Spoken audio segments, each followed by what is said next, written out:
All right, so I'll go ahead and get started. Hey to everyone who's in the chat. Hey Daniel, I'm actually from St. Louis, so it's cool to see that you're from St. Louis. It is a small world. Okay, so what I'm trying to get done today is I'm working on my calculator project. Let me bring that up a bit. So I have this calculator I'm working on. It's got a keypad. It's got some clicky keys. It's got some RGB. I have an Adafruit display. Let's see, screen. Probably this Adafruit TFT Featherwing is what I'm going to use. It's a 480 by 320 LCD screen, so I'm going to use that. And the idea is to make something sort of in between, like a Palm Pilot and like a TI-89 calculator. And I realized I have a couple of these boards from WeAct. So this is an STM32H7 breakout board. So this is a restonkulously fast 480 megahertz Cortex M7. It's got like a meg of memory and 2 megs of flash plus 2 external 8 meg SPI flash chips. One of them's Q-SPI, one of them's regular SPI. So I'm going to try and play around with this a little bit. I'm kind of like time boxing myself to one day. If this gets really ridiculous, I may end up going back to an NRF52 or an STM32F4 because I've used those boards more often. But if I could put this much power in my system, why not? I also want to write a bunch of different applications for whatever calculator I'm building. I'm like really peeking out on my levels here. Sorry about being so loud. Let me fix that in Pulse Audio. And turn this back up. Okay, so hopefully I'm not blowing your ears out anymore. Hey, Mikhail. So, yeah. I want to try running code on STM32H7. Try to port the Neotron-BIOS. So what I was saying with that is I want to run apps, and JP has done a lot of excellent work with Neotron to get it to the place where it can run applications and have SD card support and stuff like that. So I'm going to see if I can take advantage of that and not have to write that kind of stuff from scratch. But like I said, I'm going to see how far I make it in like a day. Someone's asking if it's the ILI 9341, excuse me. TFT. It is not. It is an HX something. It's very similar to the ILI. I was actually messing around with it yesterday. I have some notes on here. So I took some notes on, it's the HX 8357D, which is very similar. I think it's just a higher resolution. I don't know if it's made by the same people, but it uses a very similar protocol. So I tore apart the Adafruit driver a bit to figure out how it works. I've started writing a Rust driver. I have some tweets yesterday that show like drawing text and stuff to it. So I have some of it working. It's not cleaned up enough to really be useful to anyone else yet, but I'm definitely going to clean it up. And maybe figure out pin assignments. Because one of the challenging things about this board is on each side, it has 2 rows of connectors. Which is very neat because it's got just a ridiculous like 70 I/O pins or something like that. But I made all of these Lego dev boards that act a lot like regular proto boards, which means that the 2 pins next to each other are going to be tied together, which is probably not good. So I think I'm going to end up seeing if I can get away with only using 1 row of pins from each side, or maybe just 1 or 2 extra pins, and make a really silly dev board proto breakout, and then maybe in the future make a nicer mounting board for this. I've been mounting all my circuit board stuff on Legos, which has been really nice because it works really well. Do I have any Lego pieces in here? I do. So if I put like, like a little Lego piece like this in there, it works fairly well, and it's nice to mount circuit boards. I do have an ILI 9341 with some other stuff. There's already a crate for that. And I do already have this HX display up and running. It's not super optimized, but it seems like the font rendering is the slowest part. So going from a 64 megahertz processor to a 480 megahertz processor, yeah. I think for touchscreens, Adafruit's using like the STM32H7 something, which I think is now a deprecated chip, but I think I've definitely seen other people use it. I don't know if there's a Rust driver for it, but I'm mainly going to be using the keyboard keys. So if the touchscreen doesn't work immediately, I'm not too heartbroken by that. Okay. So I could try running some code, but that's going to require me to solder some stuff. So I'm going to look at the pin assignments real quick while I'm thinking and making sure that there's not any terrible reason why this wouldn't work, and that maybe I could get... basically, I want to check the pin assignments to make sure there's nothing terrible. So I'm going to use STM32CubeMX because it is a useful tool.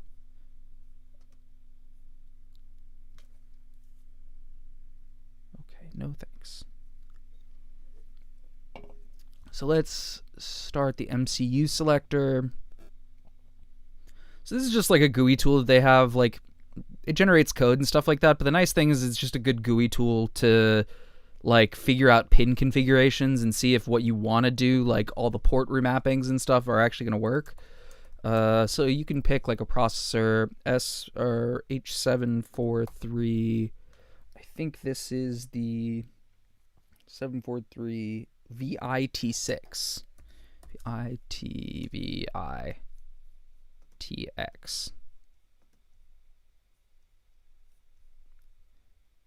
So let's start a project from this.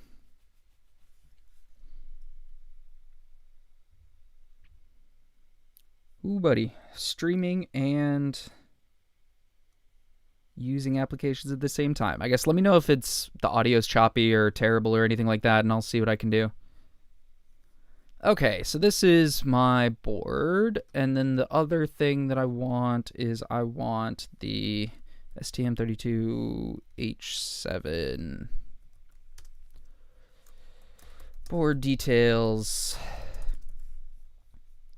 Does this have like a nice table of all the pins that I can copy and paste, or am I going to have to write it out?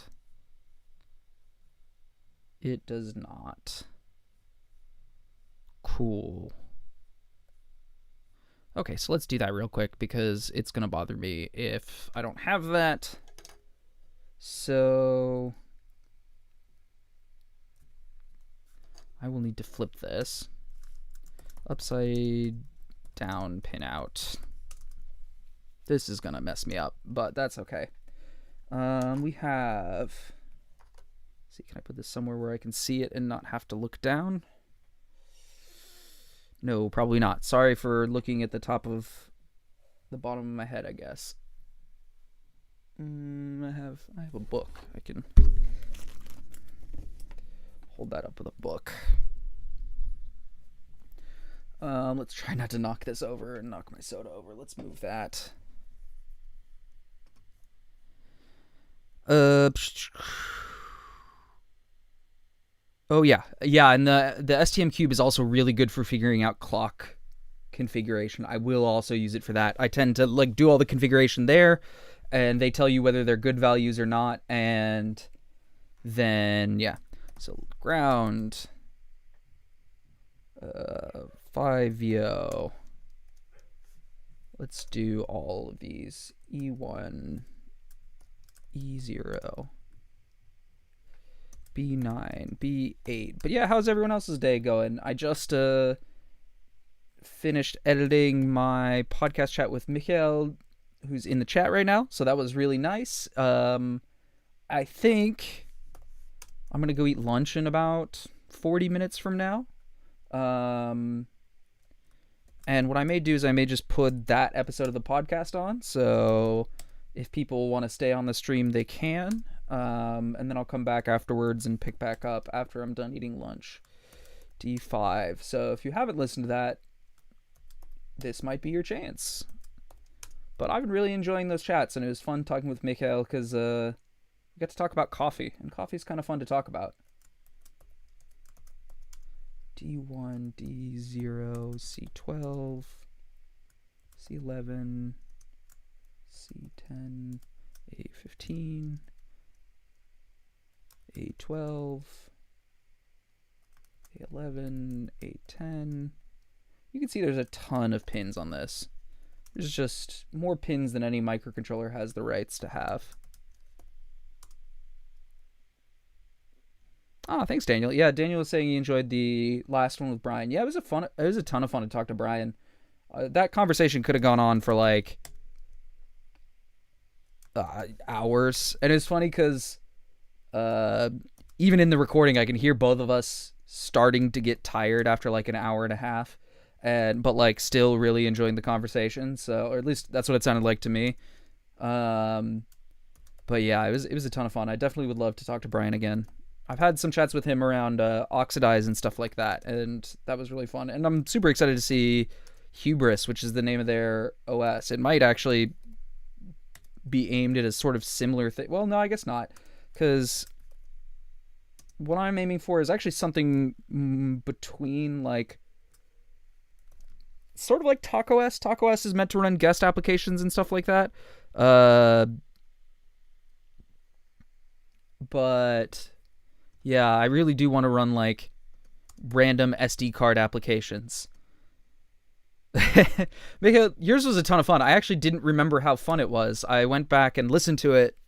I like, the thing is, I recorded a bunch of these. Like this one with Mikhail was in late December, like the 28th or something like that. So it's been 2 months since I've listened to that, and I don't usually go back and listen to them. I don't know what those top 2 pins are. It doesn't really actually say. Interesting. It's probably also power and ground, but let's just put this there for now. And let's also, just to make my life easier, let's see if I can get away with this. Cool. But yeah, it was a ton of fun. I totally forgot that we talked about espresso machines and stuff like that. And it was fun because it was something I've worked on in the past, and I learned for that project. I got to learn some stuff about espresso machines, and actually had like that company sent a barista to us to teach us how to make espresso, sort of, or not, how to not ruin their machine they were lending to us, basically, which was a ton of fun.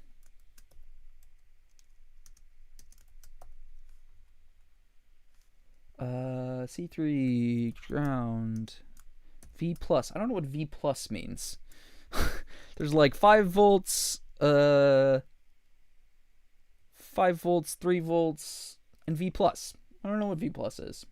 A0, A1, A2, A3, A4, A5, A6, A7, C4, C5, B0, B1, B2,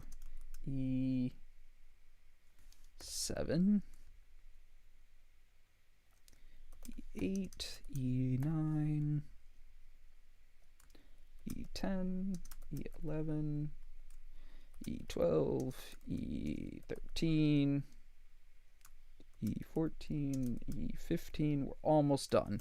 B10, B11, 3V3, 5VO, GND, GND.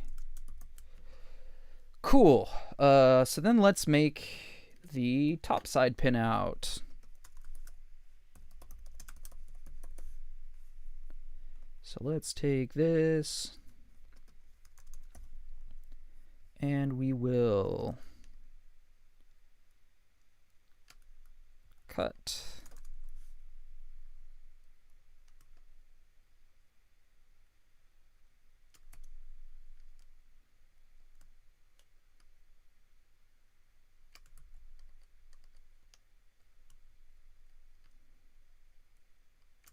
Paste.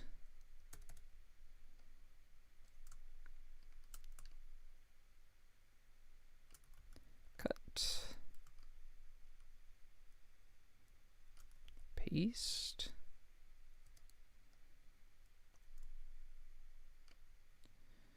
And cut. And paste. Okay, and let's do a quick sanity check of this. So I don't have pins for that. E2 on the inside, E3 on the outside. Yeah, that looks good. 5 on the outside, 3 on the inside. Yup. D9 on the outside, D8 on the inside. Yep. And then E0 on the inside and E1 on the outside. Okay, cool. So, rough sanity check. I know I have my pins now. And remember, what I'm aiming to do is,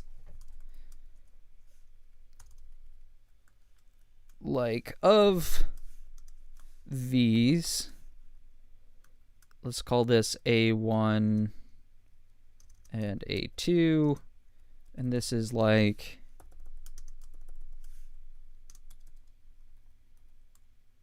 B1 and B2. So like of A and B, only pick one row, mostly. Because like I said, if I'm doing like through holes, I really just want to connect that. I guess technically I could maybe zigzag with my pin headers. I guess that may not actually be terrible, but I definitely can't pick any of them that are next to each other on this slide because they'd be connected together. I'd have to do some like really funky wiring, and I'm hoping that it's configurable enough that I don't need to think about that.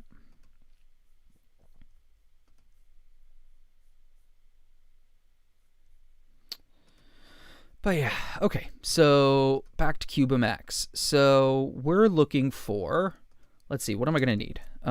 Needed parts. I'm probably going to need a debug UART. I'm definitely going to need SWD, but I think I have dedicated pins for that, and I don't think I need full JTAG. Maybe SWO. Maybe, we'll see. I don't know what I'm going to be doing.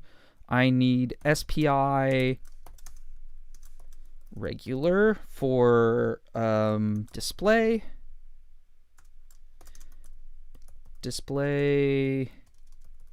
SD card. Maybe the display actually has an SD card on it, but I don't know if I'm actually going to use it because there's also an SD card on the dev board, and that has the full SDIO interface. So I am going to need SDIO on board. SD card. I am going to need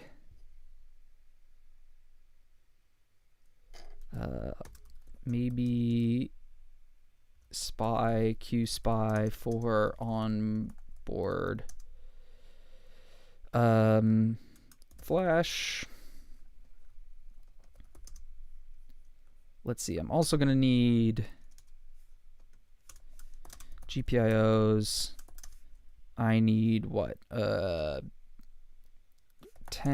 GPIOs for row column. I need, let's call it SPI bus 1. SPI bus 2 is going to be, I need this for the WS2812 comms.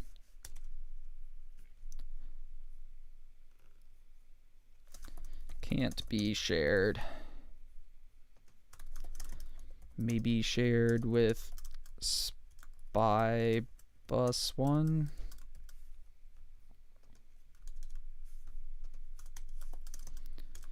Maybe QSPI for onboard ext flash. Oh, I'm going to have a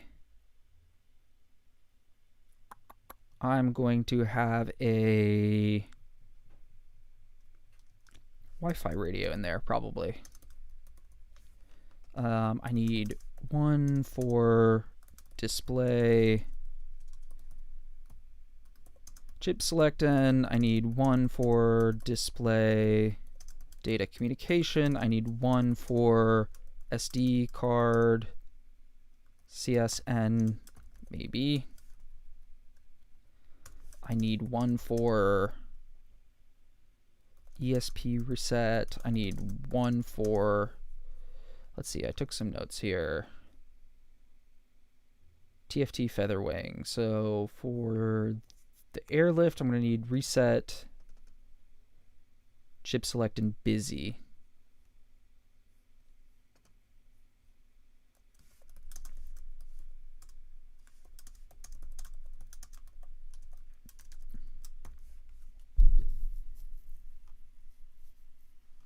So let's just say 3 for ESP, reset, busy, CSN.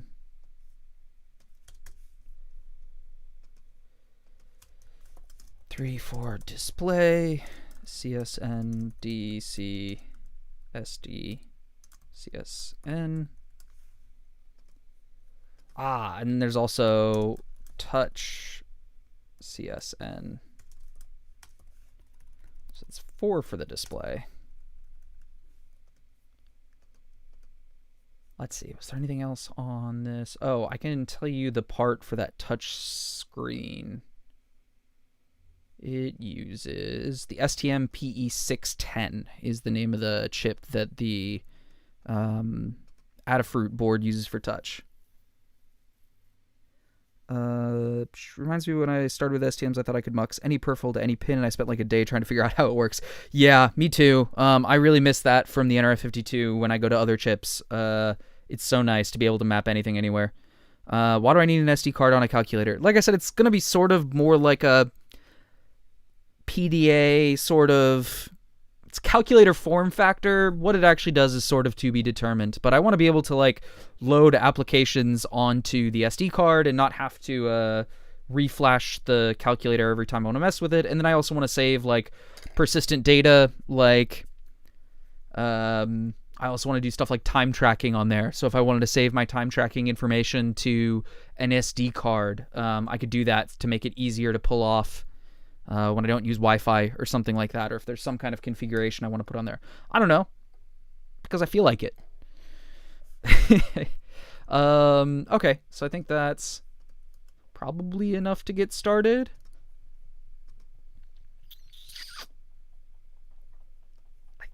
I mean, these could be split up.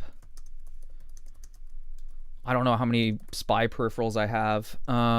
Is there anything else on the WeAct board that I'm forgetting about? It does have a camera and its own little display, but I probably won't really use those just because they'll be hidden, and I may order parts that don't have that. Mine do have the camera and the little display. They actually do look sort of neat, but I probably won't mess with them. Nice thing about this board is it's like $15, which is in single quantities about the cost of one of those chips. So you can get the whole board with all the power regulation and everything that you need for that, which is super nice. USB. USB full speed specifically. They unfortunately didn't put a high speed PHY on this board. So out of the box, it'll only do full speed, so like 12 megabit per second, but I don't think I need to be transferring a lot of data. If I really do, I guess I'll do it through the SD card. That seems to be everything that's on there. Okay.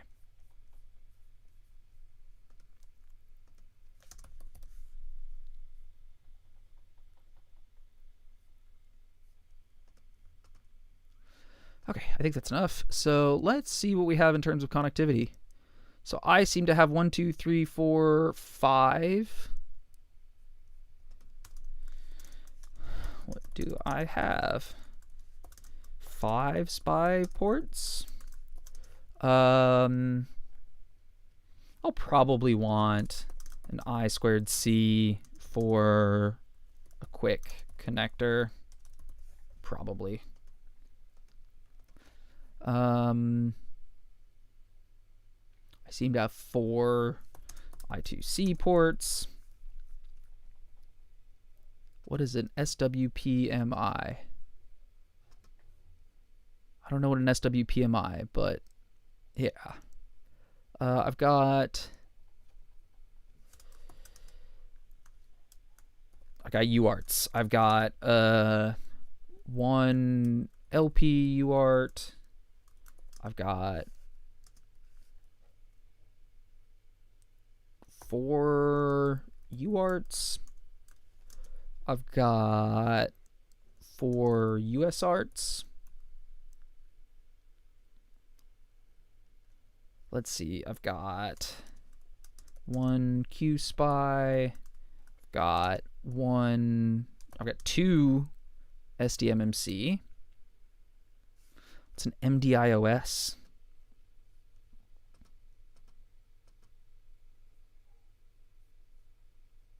Okay, I don't know what you are. Okay. What is STM32 MDIOS?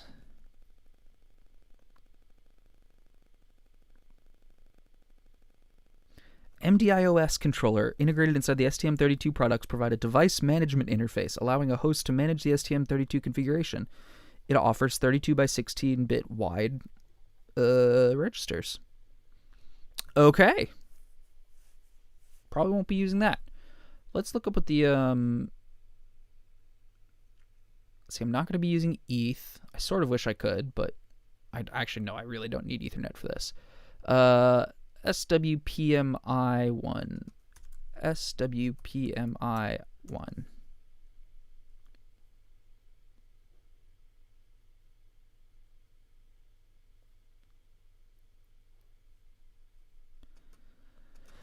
I don't know what you are.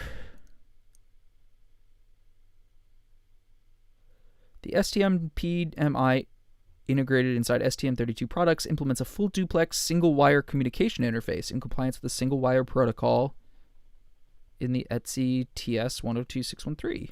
Okay, so it's a single-wire protocol. Interesting.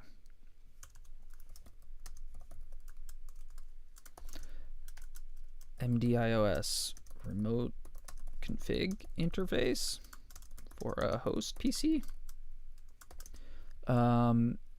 S single wire protocol MI single wire protocol something.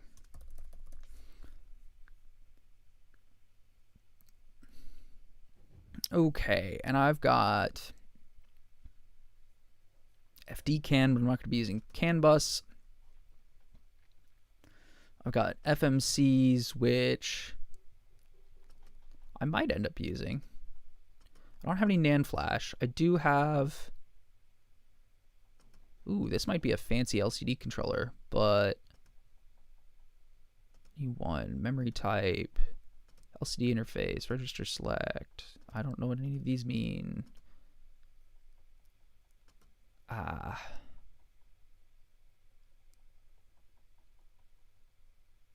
might be able to set this up faster, but I'm going to leave that disabled for now, and I'm just going to use regular SPI, because I think the board that I have only does regular SPI interfaces. I don't think it has I don't think it has anything else. But I might be able to get a different display that has...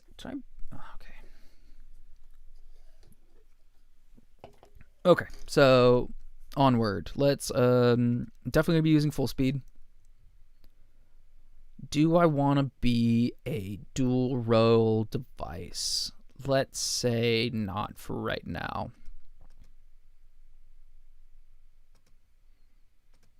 Okay, so it's gonna use some pins.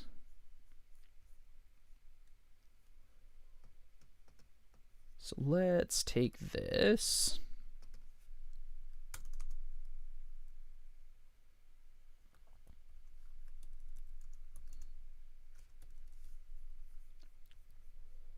Let's tab these over so I can make some notes.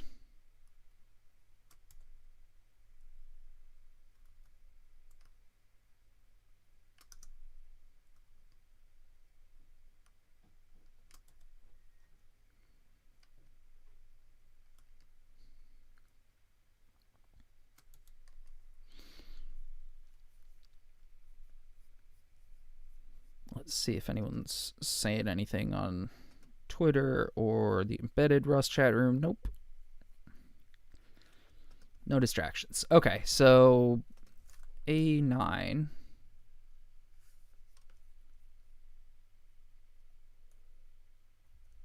So I should actually also go look at this because they have, actually I bet you it's in downloads. No, okay, so let's go. They have the schematic, which I'm gonna want.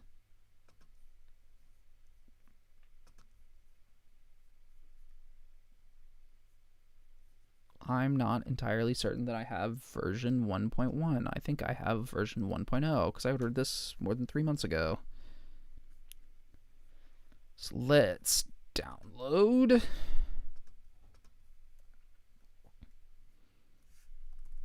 Okay, so let's go find USB. USB.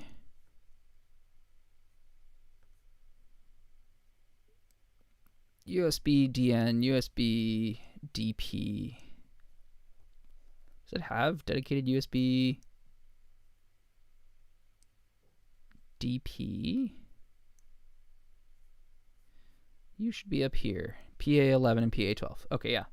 So A11, A12.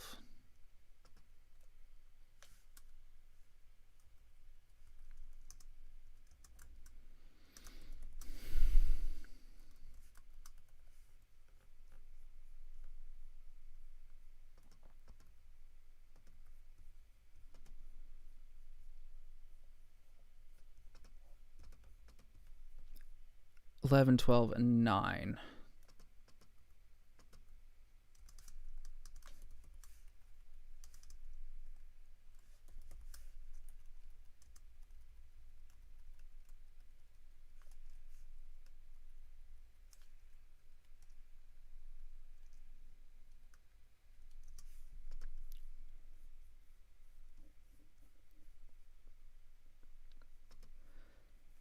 So those are USB. So world's sort of my oyster at this point. So I have lost I2C3, I guess in SM bus alert mode, but I don't really care about that. I always need to put system core, RCC, ceramic crystal resonator. I don't need pin out. C14, okay, cool. C15, nope. H0, 1. Okay, so they didn't even map those out. Let me do this in another page just because I want my search to only search this one.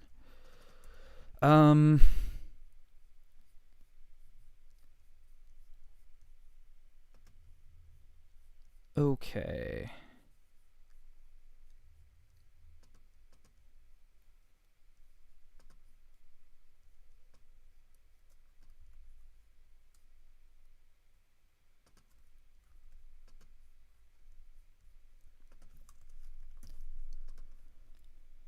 So.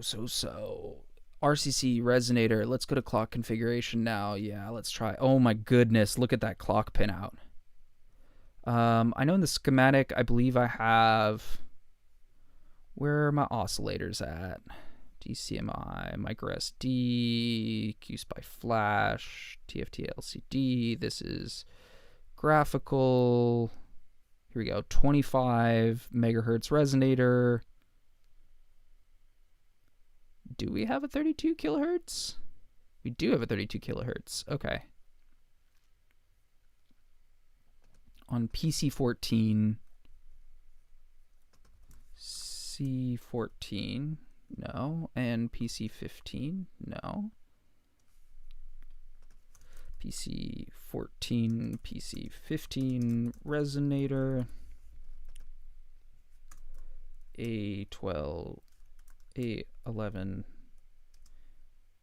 A12, A9, USB full speed. Oh my goodness, CubeMX. You are having a hard time.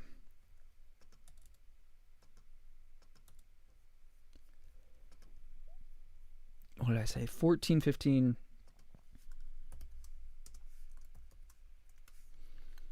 And then high F clock, pH 0, pH 1, HF clock. Okay, stop. So, oh goodness, oh stop. Oh, it's having a time. Okay, input frequency, yes, cool. Input frequency, low frequency clock, excellent. HSE, let's use the HSE, and let's try and get core clock up to, let's try and get you to, so let's try like a good old div 25 times 480. Can I go up to 480? 480. Okay, so I've got, wait, 240 div, can I divide by 5? So now I've got 5.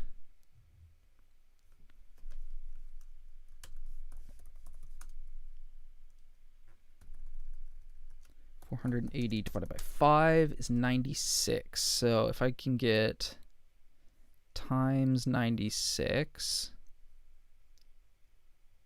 no, excuse me, I need times 192, because it's going to have to be div 2'd on the way out. 192, div 2, 480 max. Okay.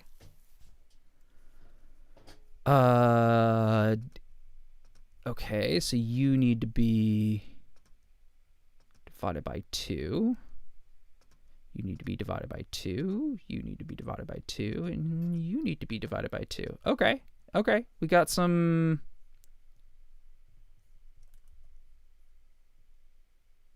two USB megahertz. Can I... what do you need to be?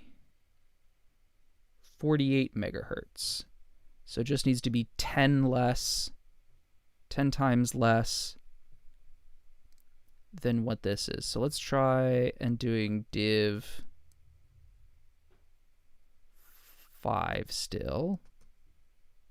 And let's try and keep our 192. Div Q, can I divide by 20? Okay. We're still at 480, 240, 120.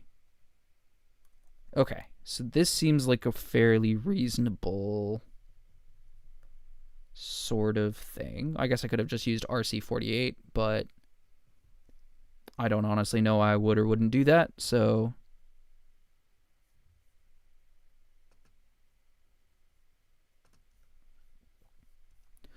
let's pretend that this is okay for now. And the reason I do this first is because it'll make like configuring the other peripherals like SPI more reasonable, because they'll actually have like correct values loaded into them.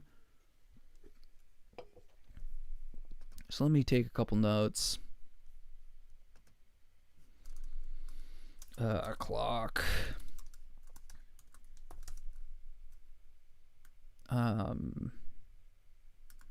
PLL source HSE div M1 divided by 5 div M3 divided by 5 div N1 x 192 div N3 x 192 div P1 divided by 2 div P3 excuse me div Q3 is divided by 20. And system clock mux HSE D1C pre divided by 1, H pre divided by 2, D1 PPRE div 2, D2 PPRE 1 divided by 2, D2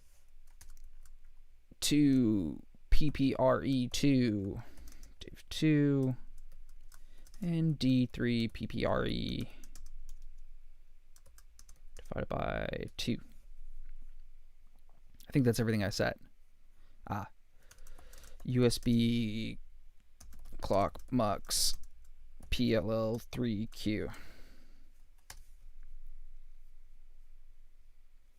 Okay. I should probably note what all of these clock values are, because I think some of the HALs will calculate by this. Could you quickly explain the clock config page, James? I see the page, but it looks like we detected life on Mars. Okay, so on most microcontrollers, they have a couple different sources of clock. This can either be an external clock, like a crystal oscillator.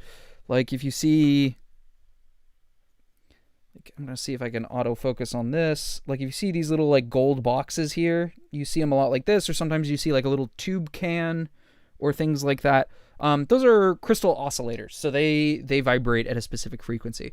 Most microcontrollers can also have an internal clock which oscillates at those frequencies or similar frequencies, but usually they're less accurate because they haven't been calibrated or things like that.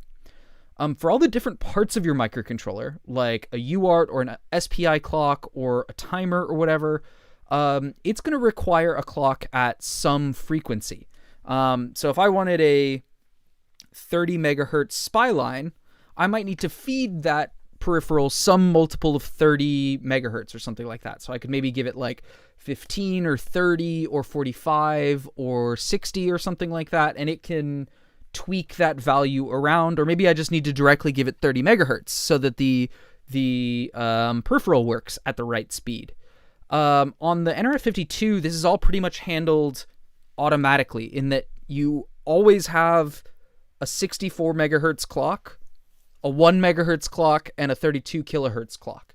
And these are basically the only three that they have, and the Nordic hardware will auto-configure itself and turn these clocks on and off and connect them when they're needed. So basically when you turn on a peripheral, it connects it to the clocks. The STM32 has a much more manual system.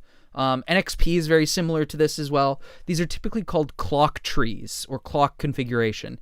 And what each of these are is a step where we can take an input or an output, usually do some math on it, so either dividing it or multiplying it. And this multiplying is typically called a PLL or a phase lock loop. And usually you can multiply it by some amount and divide it by some amount. And this is like an analog circuit that does that. So each of these different like destinations for clocks will typically have like a minimum or a maximum, or once you put a peripheral on there, like a 32 megahertz SPI line, it will start constraining what these outputs need to be. And sometimes there's just a maximum or a minimum that they have to be. So that's essentially what I was doing, is with basically nothing but USB turned on, I've now configured the clock configuration for this chip basically so that the CPU works and USB works. I haven't turned any other peripherals on. But because I know I have an external 32 kilohertz clock and an external 25 megahertz clock, which I can see in here, you see 25 megahertz, which is this external high frequency clock. And you can see this 32.768 kilohertz, which is like a real-time counter or a real-time clock symbol here. These are those external clocks. And I've told it that I have external, so this low-speed external and high-speed external oscillators. I'm saying to use those.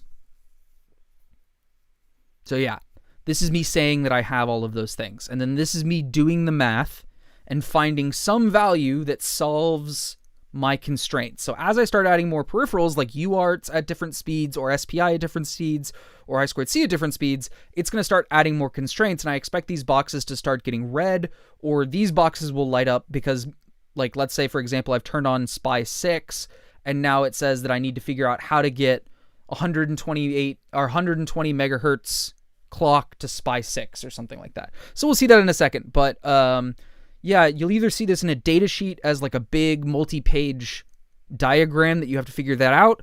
And basically, each of these different values are just registers. So if we went and looked in the registers for the STM32H7, we could go find the HPRE and the div M3 and all of these different registers in there. And this is just doing that clock configuration. If you've seen like RCC setup at the beginning of an STM32 HAL, that's what this is configuring behind the scenes. And the reason I'm doing this is to make sure that I can get a combination of pins and ports that I can configure at the speeds that I need for what I'm doing. So, yeah, okay, you said thanks. So let me know if you have any other questions as I go along. I'm happy to explain this. I only learned about this recently because I haven't used a lot of STM32 parts. And like I said, the Nordic NRF52 is much easier. It basically, the hardware all does it for you. You don't have to automatically control it. Okay, so let's see if I were to turn on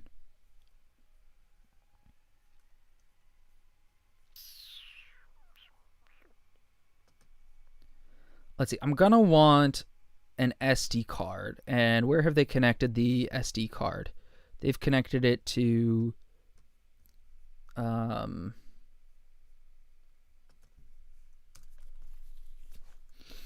PC8, PC9, PC10, PC11, PC12, PD2. SD card. QSPI I might want. So let's also map those out. PD13, PE2, PD12, PD11, PB2, PB6, QSPI,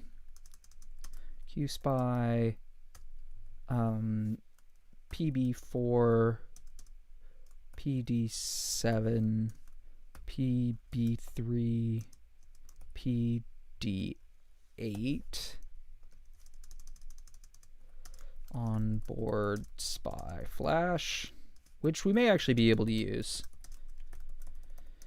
We use these pins. Are these pins broken out?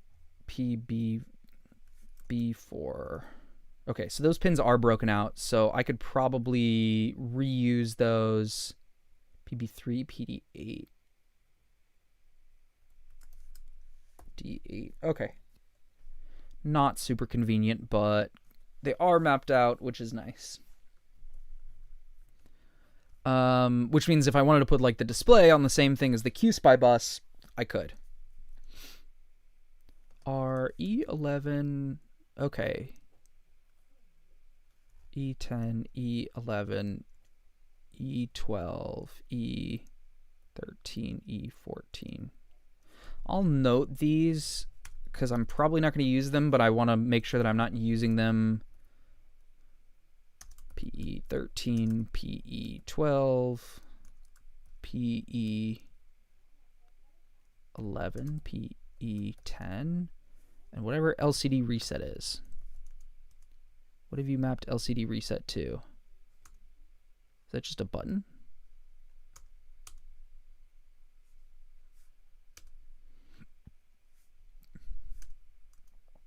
I guess you're just a button. Okay, so that's not actually a microcontroller I/O. Used for TFT display. Used for TFT display.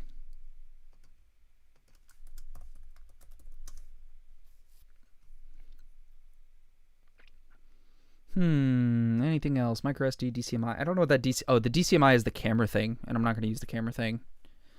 My calculator doesn't need a camera. I say that now. Maybe it will in the future, but I don't want to do a camera now.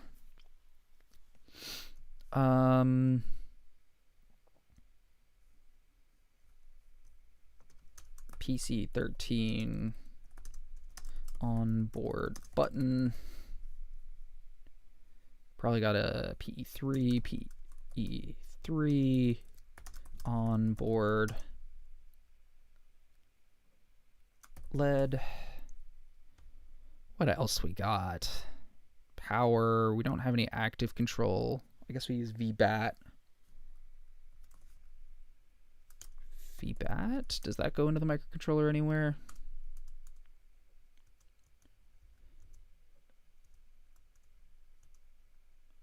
Come on, where are you at? VBAT pin.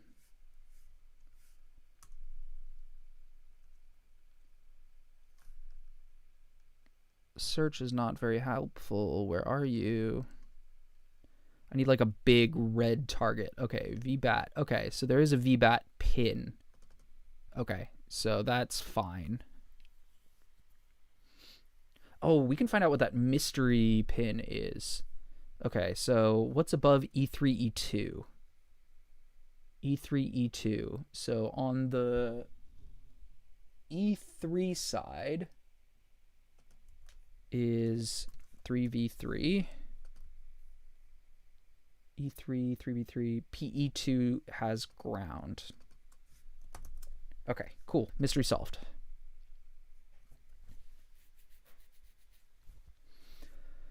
What else? Anything else that's reserved? I've got SWD. Oh, okay. PA13, PA14, SWD pins. I didn't realize. Sometimes those are dedicated pins.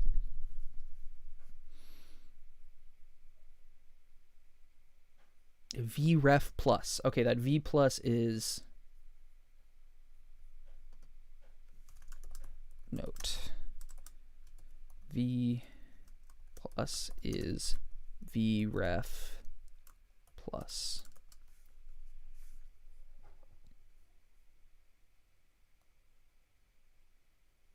What did I say for VBAT?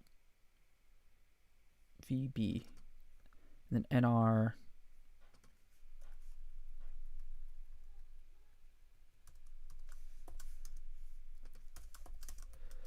NR is NRST. What's the other one? There was VB is VBAT pin.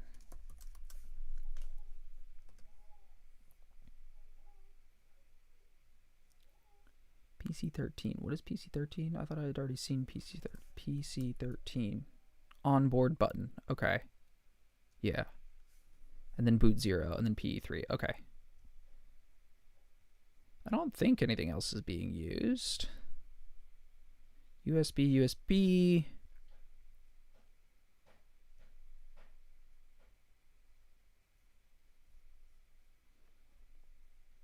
Like I said, this is all the camera stuff that I don't care about.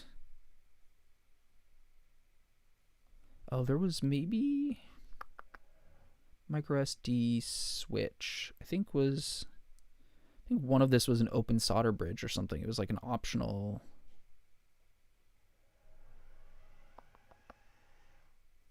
Oh, okay, solder bridge. Yeah, here you go. Solder bridge 2. Is solder bridge 2 connected? For the SD card. Solder bridge 2. It's not.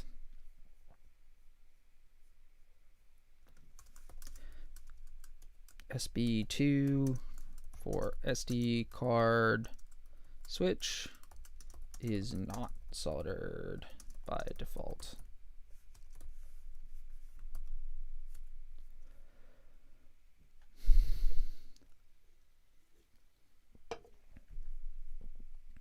Oh, did I even mention that? PD4. I didn't. SD card. PD for SD card, optional switch. Okay, so I think that's everything. Okay, so cool. Now I'm going to try and...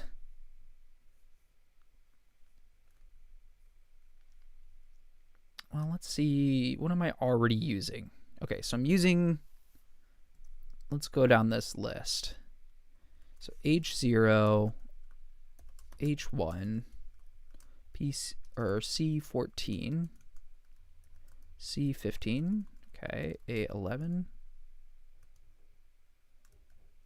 A12, but I don't actually need these mapped out because they're already connected to another connector, which is fine. PC or C8.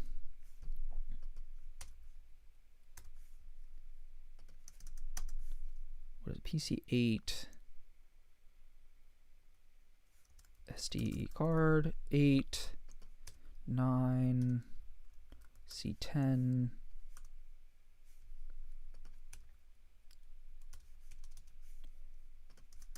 SD card, C11,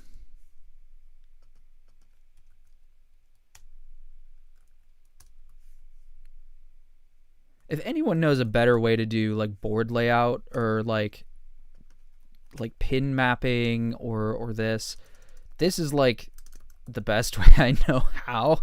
So if someone's looking at me and being like, why are you doing that? Then let me know, because I don't, there's probably a better way to do this. Probably involves spreadsheets. SD card, T4 is SD card.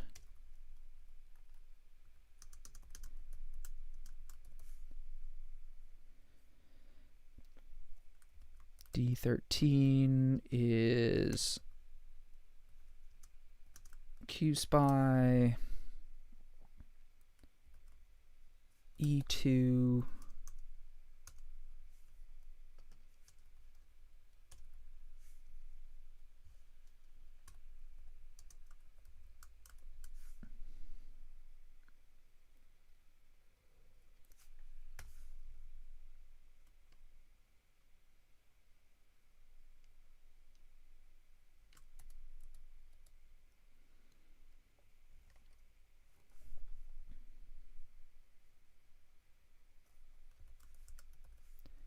D12, also QSpy.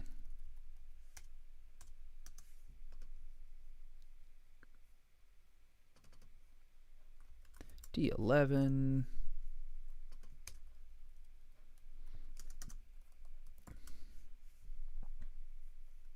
B2.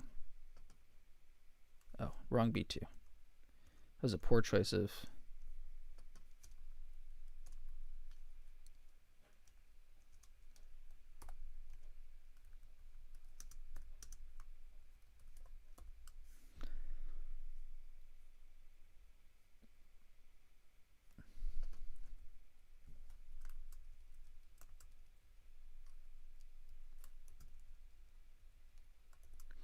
I usually let my hardware guy figure out the pins for me. Yeah, I guess. Yeah, that's probably pretty accurate for what I've lived through. So B2, B6,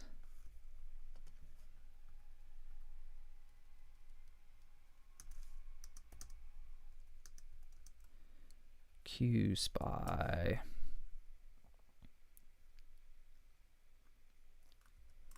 B4.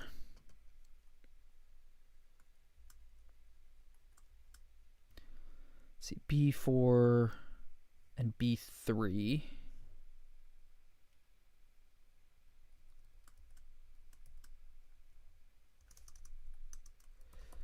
Spy on board flash.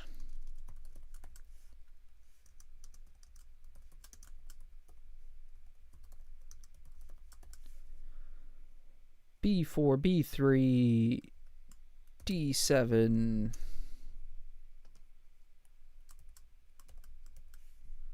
and D8. That's a weirdly disconnected pin.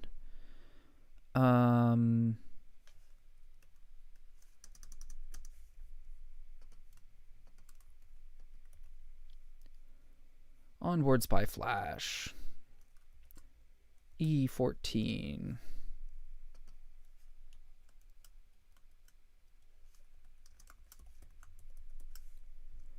E14, E13, E12, E13, E12, E13, E12, E11, E10, E11, E10.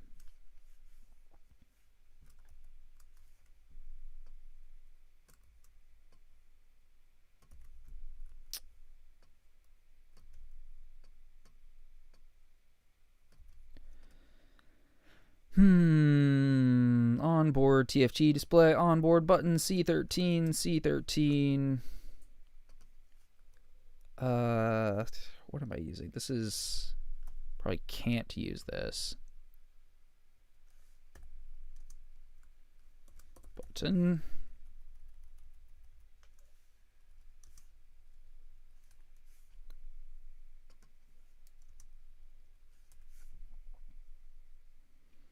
LED is PE3, E3.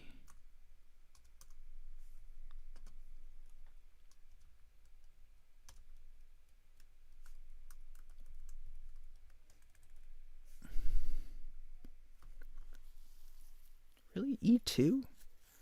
What do you use E2 for? Okay, QSPI. Weird to see QSPI right next to an LED, but you know, you do you. A13. Okay, and they don't bring those out, and they don't bring those out. So they are basically dedicated pins. Okay, so what is this looking like?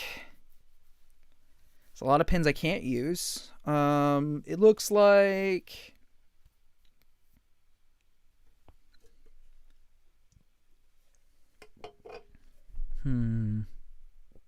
kind of a mixed bag. Not really seeing one clearly better. Like, it looks like maybe this inner row is a little bit better. And yeah, these are pretty even. Maybe the outer row is a little bit better. They don't have to be the same, so it's not a big deal, but... Okay, let's start mapping out some peripherals. Don't forget to tip your electrical engineers at the door if they choose pins for you.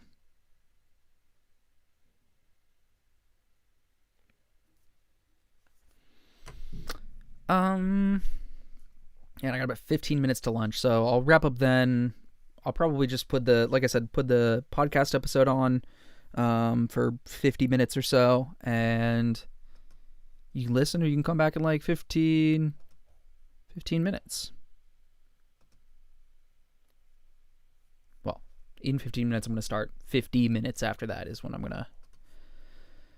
You probably don't know what I'm saying, but that's okay. I need to stop reading texts and Twitter while I'm trying to think, because I can't do both at the same time. So what do I need? I need to map out my ports. So let's see what they're doing. So they are using... PC 8910, PC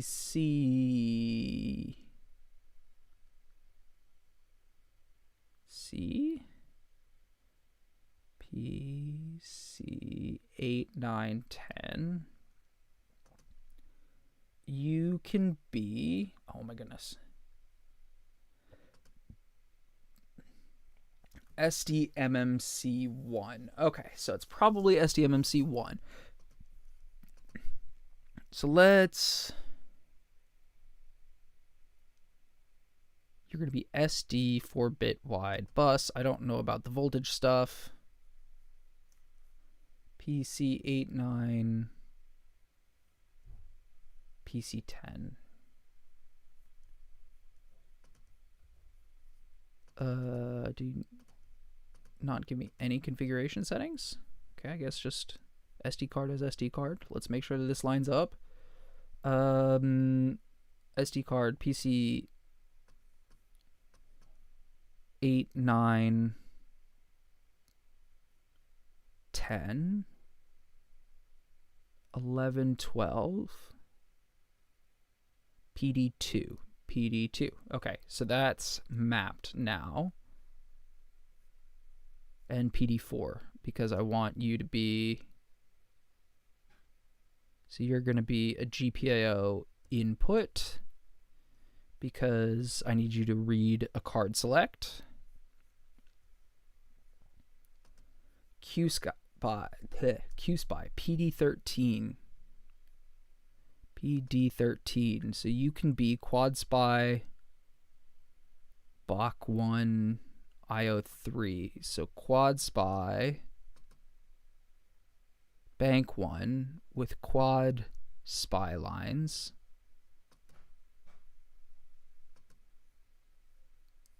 Okay.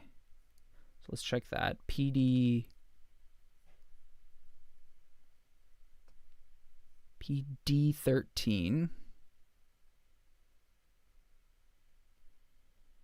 PD13 is not being used. Are you Quad Spy BOC? PD13 PE2. Looks like they've mapped some alternate pins here. PE2.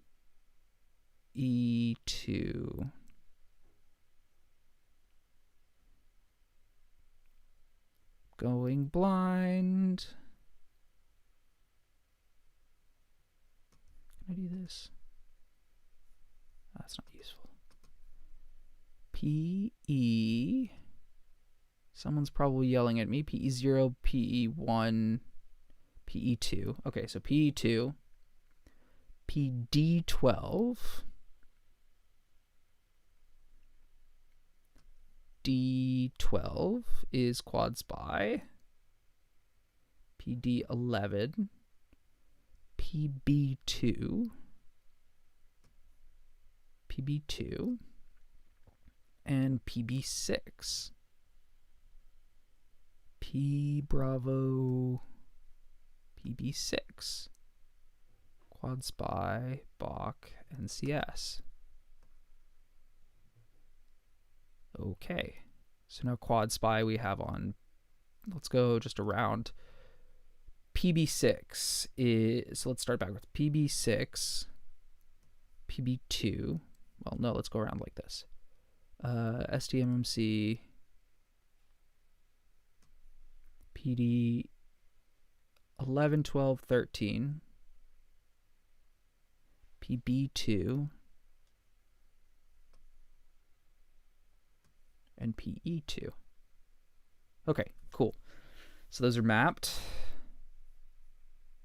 Onboard spy flash. So let's look at PB4. So what I'm roughly doing is I'm like figuring out what pins are mappable on the pins they've used, because that will tell me what peripherals they're already using, because there's not always a ton of different options. So let me go find PB4. I'm sure they have a C library that has this information somewhere, but I can't be bothered to go find it, and this is fine. He says PB3. Ah, so they've used PB3 for onboard spy flash, which means unless there's an alternate pin for that, I will not be having SWO. Internal spy flash seems to use SWO pin PB3, I think it was PB3.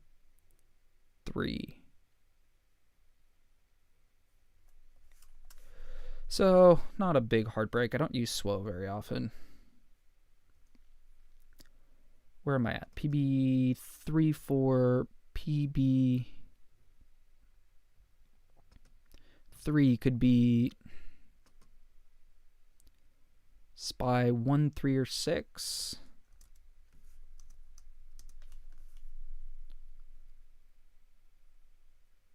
but it's going to be SOC.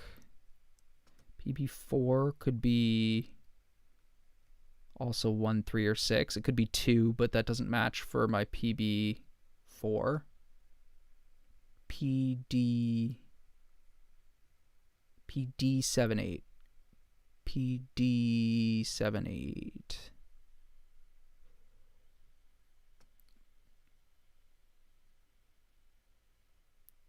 PD78. PD7 can be SPY 1. Okay.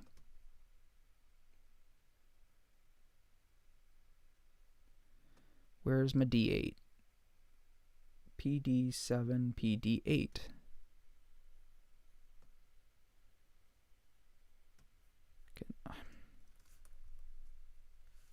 There is a search box. PD8, which has got to be... Oh, interesting. It's not. But are they using PD8 for like a chip select or something that doesn't matter? PD8.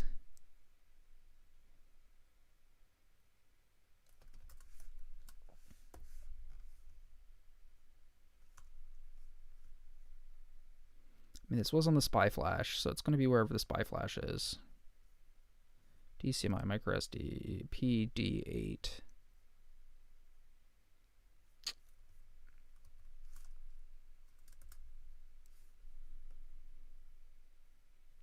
PD67. Excuse me. PD67. So let me go find my D8. That explains why this D8 was so weirdly placed.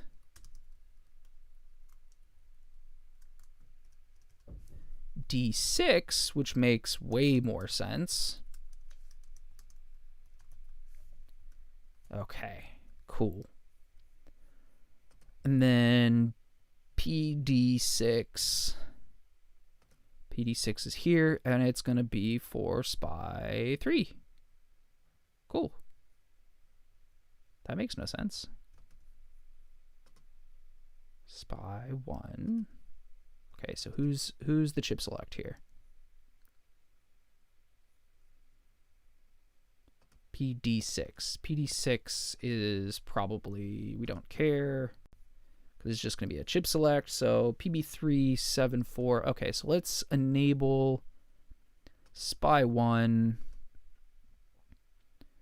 You are a SPY flash chip, so you are going to be full deep duplex master.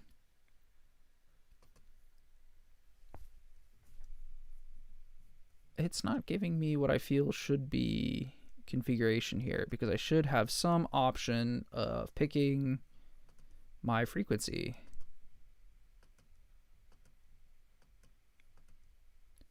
SPY 1. Clock configuration. Have you figured out that I need SPY 1?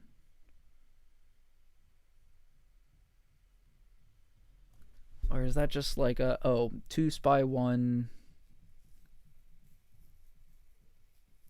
To enable it, one of the following RCC modes or IP have to be configured from the pinout tab. SPY 1, 2, 3. Pinout in configuration. Okay, does it need me to pick my modes?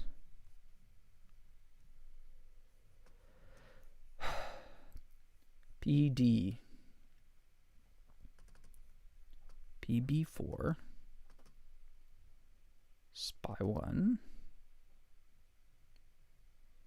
PB3, SPY 1, PD67. You're going to be a GPIO output because you are a chip select. You're going to be a SPY 1 MOSI. Hello, please be enabled. Why are you not enabled? Are you having a hard day?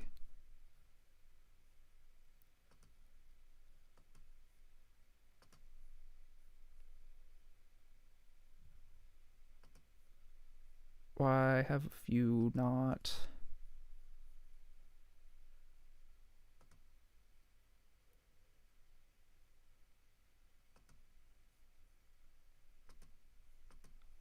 don't understand why you're not updating.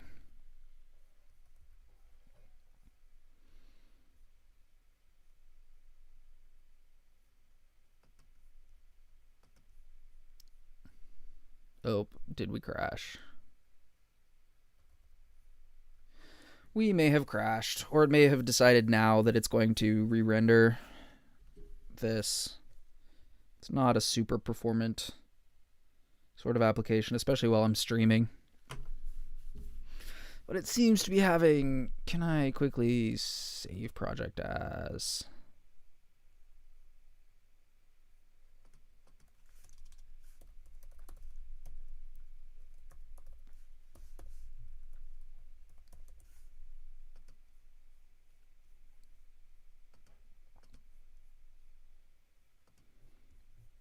Okay, let's just do a graceful exit.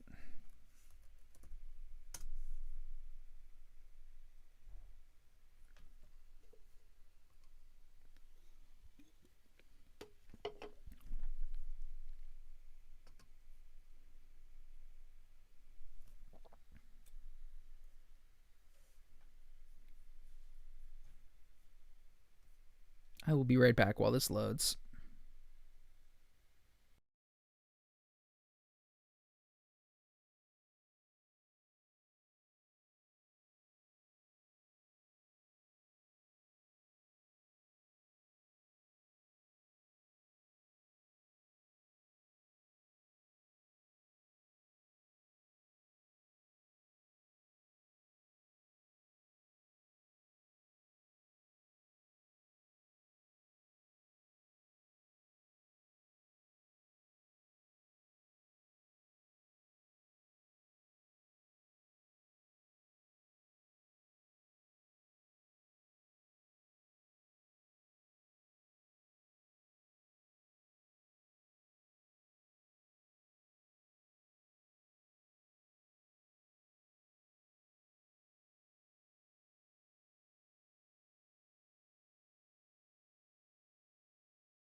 Okay, so it loaded. It seems to be, well, it's complaining now. So it's complaining because the way I've calculated the frequency is it's probably going to, the baud rate is, apparently the max baud rate is 150 megabits per second. I have, okay, I get it.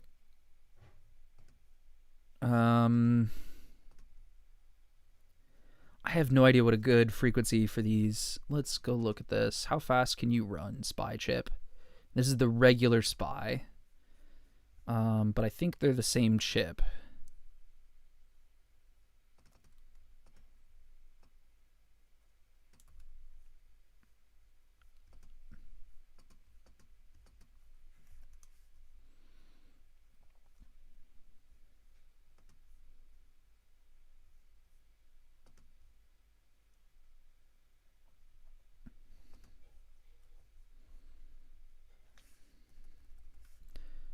Dual spot, QPI, frequency, give me features. It's going to be at like the top. Give me speed. 104 megahertz standard dual quad SPI clocks. Okay. So then what I probably should do is I should look at the data sheet for the display, which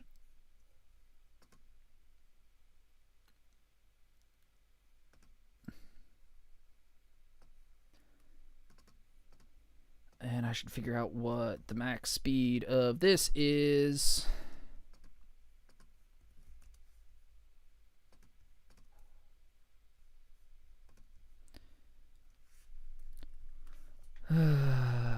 Max speed. What is your max speed? VCOM.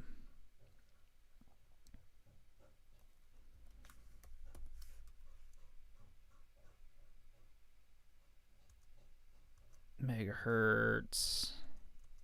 Don't care about your internal oscillator.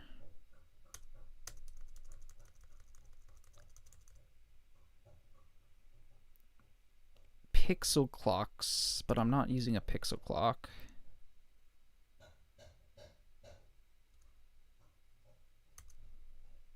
Common mode interference. Interface frequency. Wow.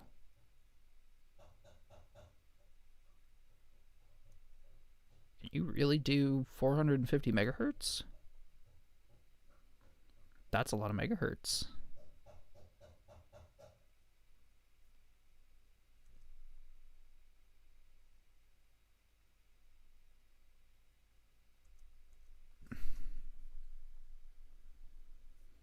Okay, well, are you okay to do restonkulus speeds? I bet you the touch controller will not do that speed.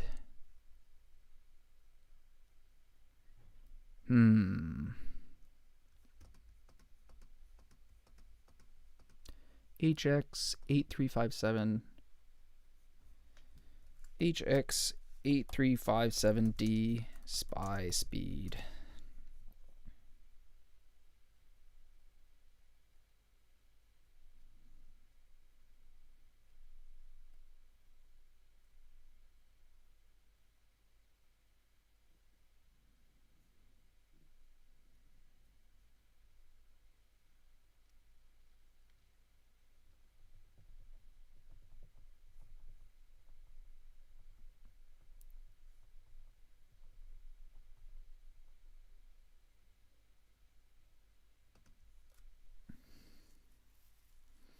I'm also going to be running this over a cable, so let's say something in the neighborhood of 50 megahertz, which is still probably pretty brave, but let's get it sort of close to 50 megahertz. 60 megahertz is a pretty good number.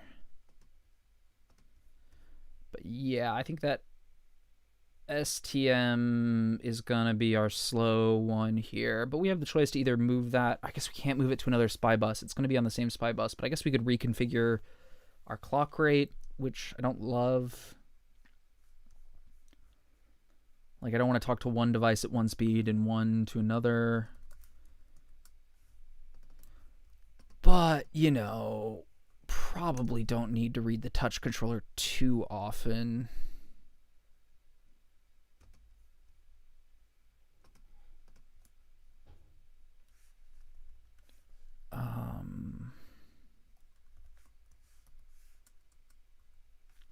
Support of 1 megahertz maximum clock frequency. Well, that's not pleasant.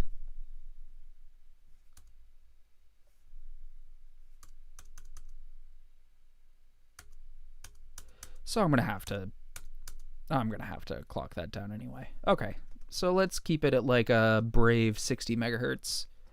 32 is already like fast enough even for the display. I mean, for the QSPI or for the SPI flash, it might be nice to be faster, but I don't think we're not doing that much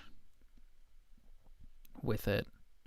Okay, but we have the option to basically choose 8 or 60 or 30, which I think either of those are going to be fine. Or it seems like they're going to be fine. Okay, so keep moving. Okay, onboard SPI flash, TFT display. What I'm going to do is I'm going to pin those as outputs for right now, because I don't really want them turned on. PE14. Let's just make you PE14. Let's make you a GPIO input. Let's just tag you as floating for right now. PE14, PE13.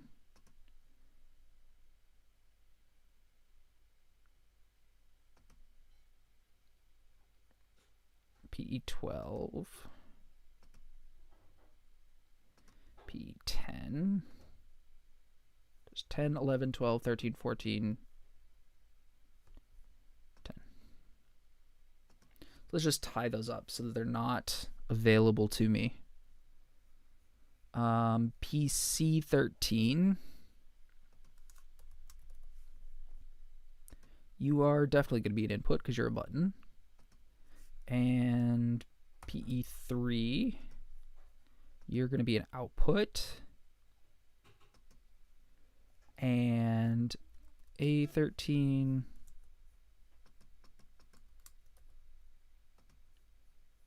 you are indeed going to be SWATio.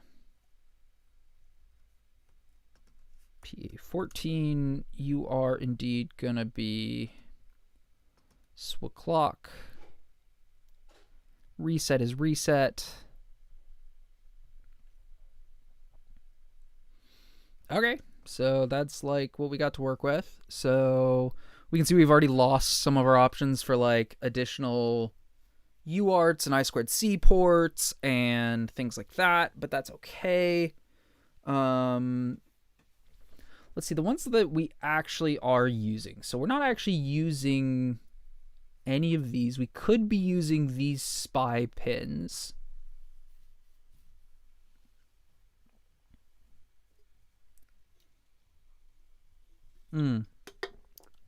One, two, but we have a problem here that these are right next to each other, which I could probably work around. Or I could maybe remap it, but then I would lose access to that SPI port. The other option would be to leave that totally internal and have a different SPI bus for there. So let's see if we can get a SPI bus that we can get all on one rail. But no, I mean, I could put a connector there. Do I have grounds close enough to it? 1, 2, 3, 4, 5, 6. No, 7. No, I don't have power or ground close enough to it. But I guess I could do those separately. Thinking of the connectors that I have. I bought some parts to make a IDC cable. And so I'm trying to think like, what would it take to make like an IDC cable or a pinout or something like that if I wanted to go like over instead of under? I could maybe hand wire something, or I could just make an IDC cable that just has a plug on one side and split out on the other side. It's not the worst idea. Okay, that's a maybe. What else do I need? Do I have SDIO already picked? Yes, I do. I have STMMC1. Yeah, so I have that.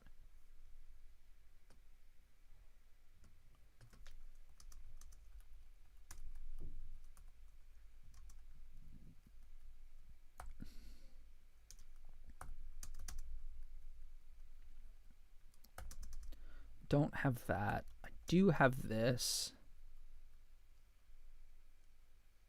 I do have this right now. Do I have QSPI? I do have QuadSPI. GPIOs, I haven't done this. I haven't done this. I haven't done this. I have done this. I have not done this. Okay. Okay. I mean, really all I need, I guess, is I need some GPIOs close to each other, ideally with power and ground in there, but I could run power and ground separately if I really need to. Because the power and ground are the same for the LEDs as they are for the keyboard, so it's not going to be a huge pain in the butt if I don't have that.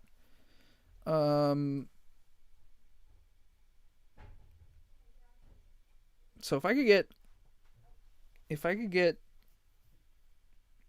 10 GPIOs next to each other physically,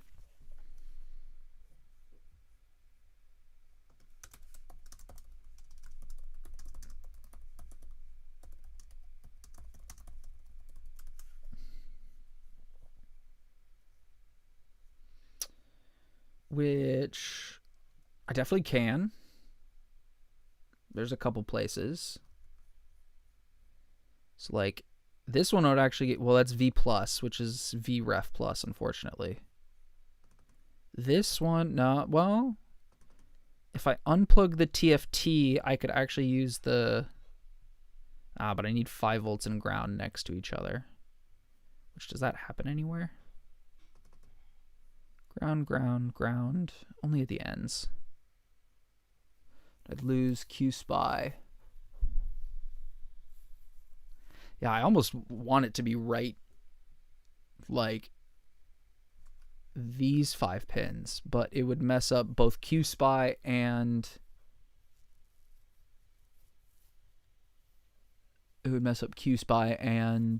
regular SPI, which would be a shame.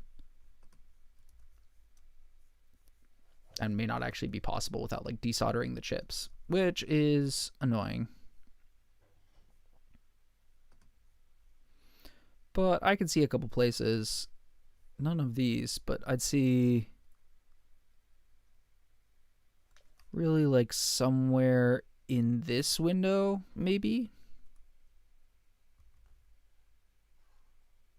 Actually, really somewhere in this window.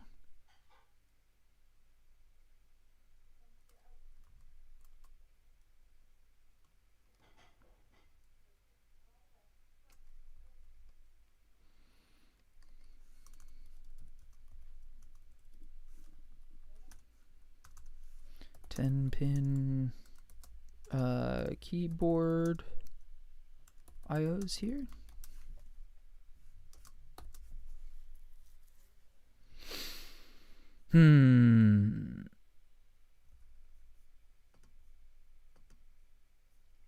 Okay, so let's see what else we need. I need an I2C port.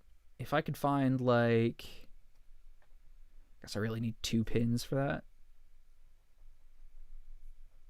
So really anywhere, but let's go ahead. Let's enable an I2C with fast mode.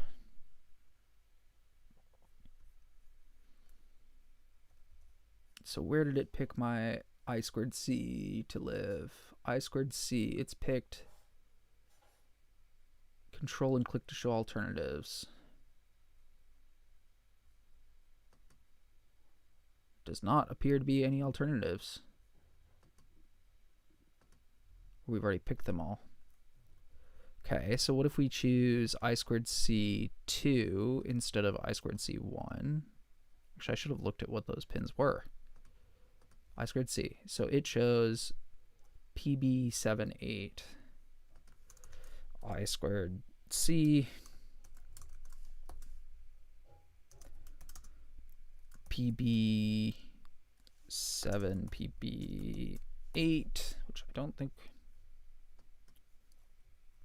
B7 and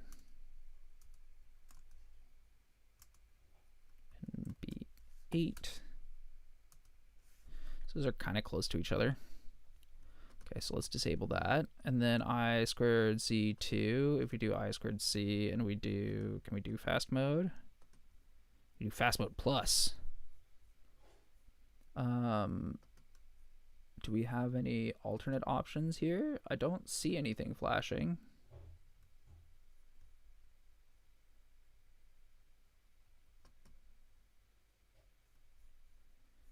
I don't see any alternatives. We're probably using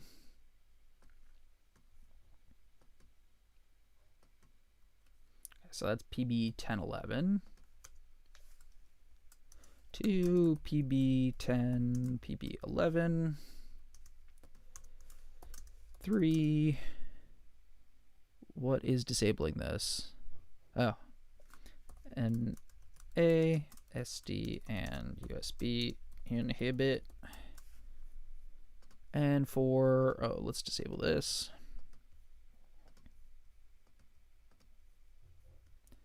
Can I do fast mode? I can.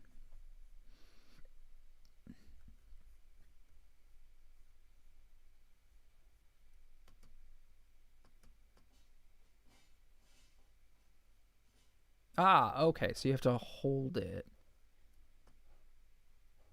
PB7, PB9. PB7 or PB9. And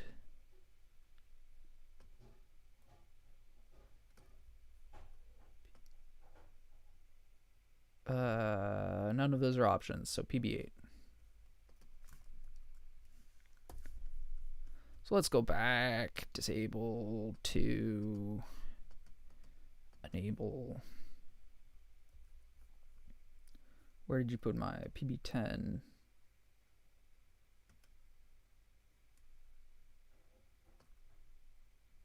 You really don't have any alternates. Okay, that's fine then.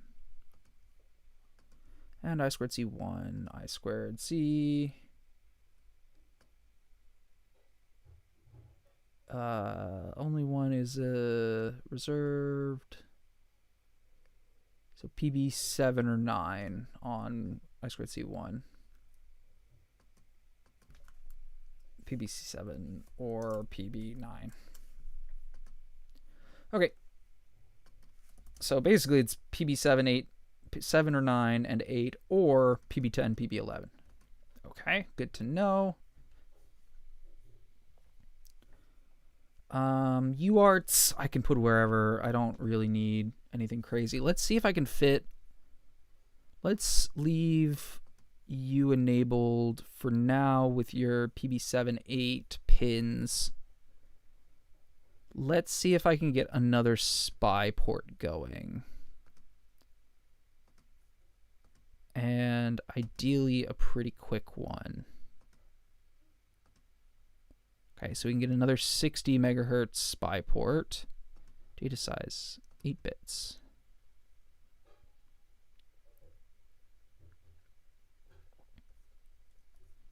And where did you put that? SPI 2. You have some options. Okay, let's just collapse this. SPI 2.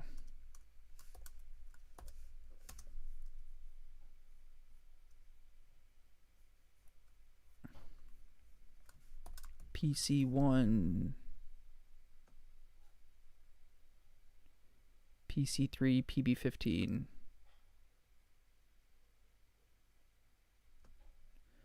PC1, 3, PB15. PC1, PC3, PB15.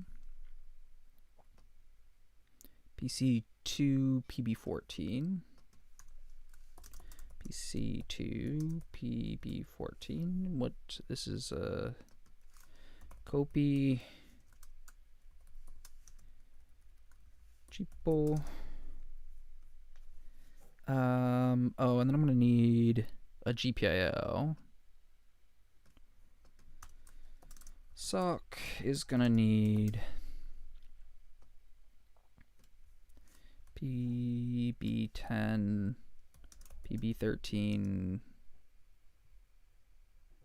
PD3.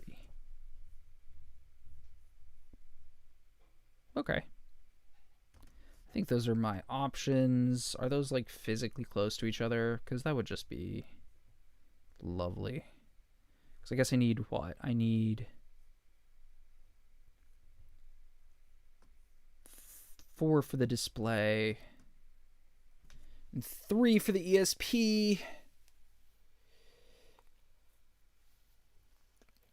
which means I need 3 7 pins for the display, at least ground, probably data, so probably a 12-pin connector for the display.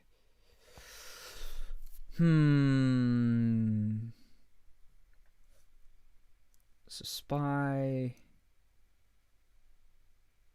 2, PC,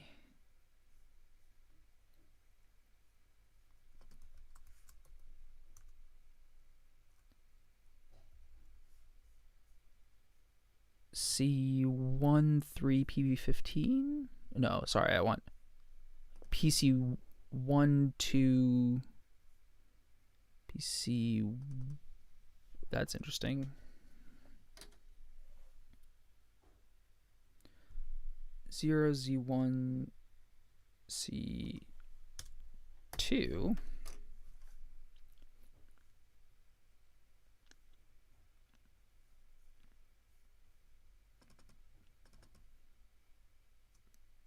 PC 1, 2, and 3. So I could do no, but 1 and 2. 1 and 2. Or 2 and 3. Well, I don't want 2 and 3. Okay, so 1 and 3 aren't options. But I could do 1 and 2.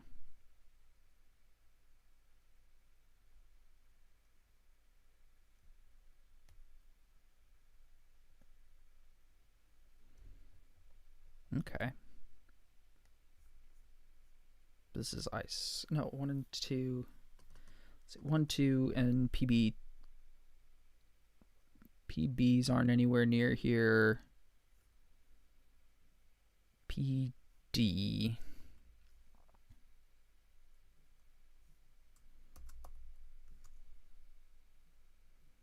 D3's nowhere near here. Can I do PB 13, 14, 15? B 13, 13, 14, 15?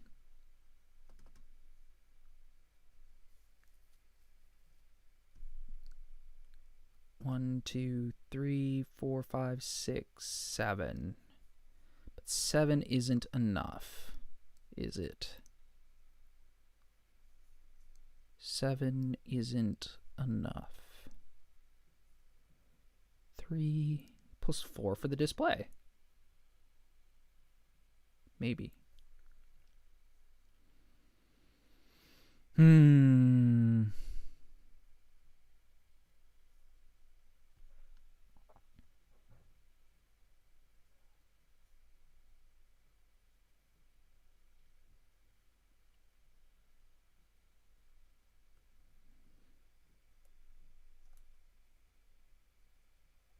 Okay, well, that seems like the most reasonable. Might be hard to get the GPIOs, but I might get the GPIOs from somewhere else. 13, 14, 15. That's also annoying because they're on top of each other.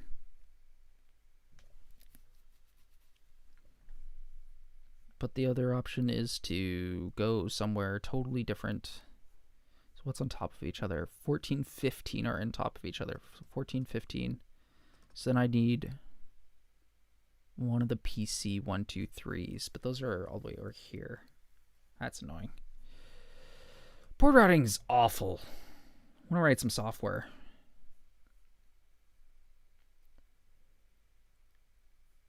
And then I need a SPI bus that can do like, how about I do SPI 6? Let's just see if I can get a SPI 6. Let's just get my half duplex master. Disable.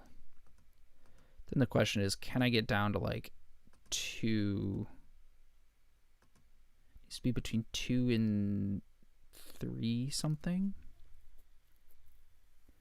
Let's see if I can change the divider for SPI 6.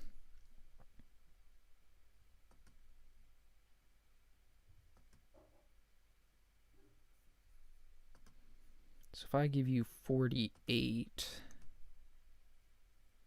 you can do 3, which I think is just the right. Is it 2 or 3 that it needs?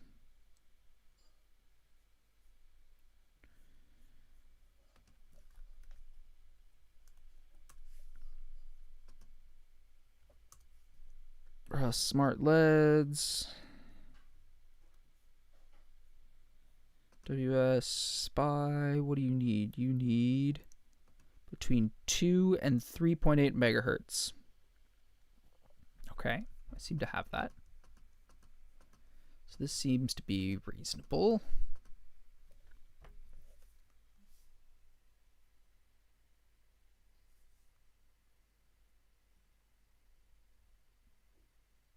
Okay, well, I'm going to go eat lunch. I'm going to put the podcast episode on. So, enjoy. And I'll be back in like 50 minutes. So feel free to come back then, or feel free to keep listening if you want to listen to the Chats with James podcast. Yeah. Let me tell you what I'm going to do. I'm going to put on a big thing that says out to lunch, listening to episode 7 of the Chats with James podcast.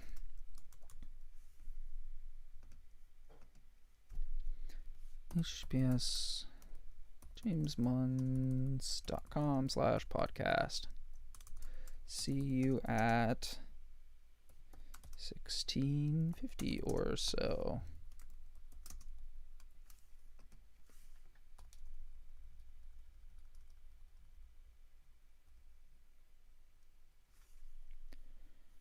And let's pull that up.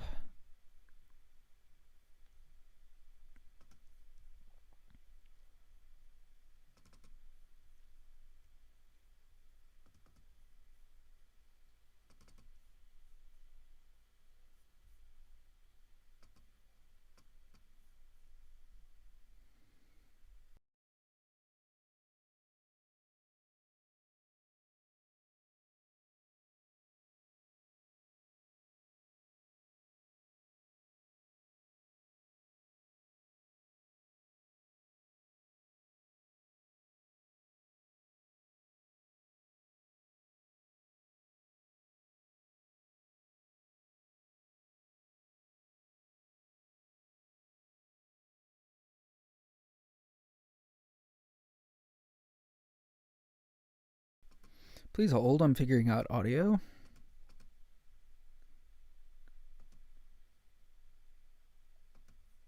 Output devices. Playback. You are going to go to built-in audio, input or recording, OBS.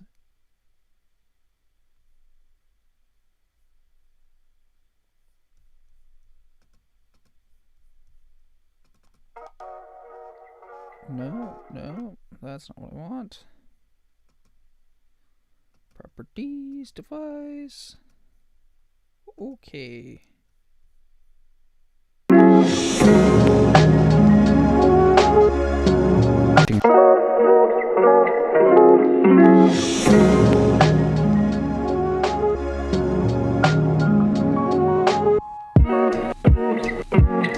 I'm James, and this is the Chats with James podcast.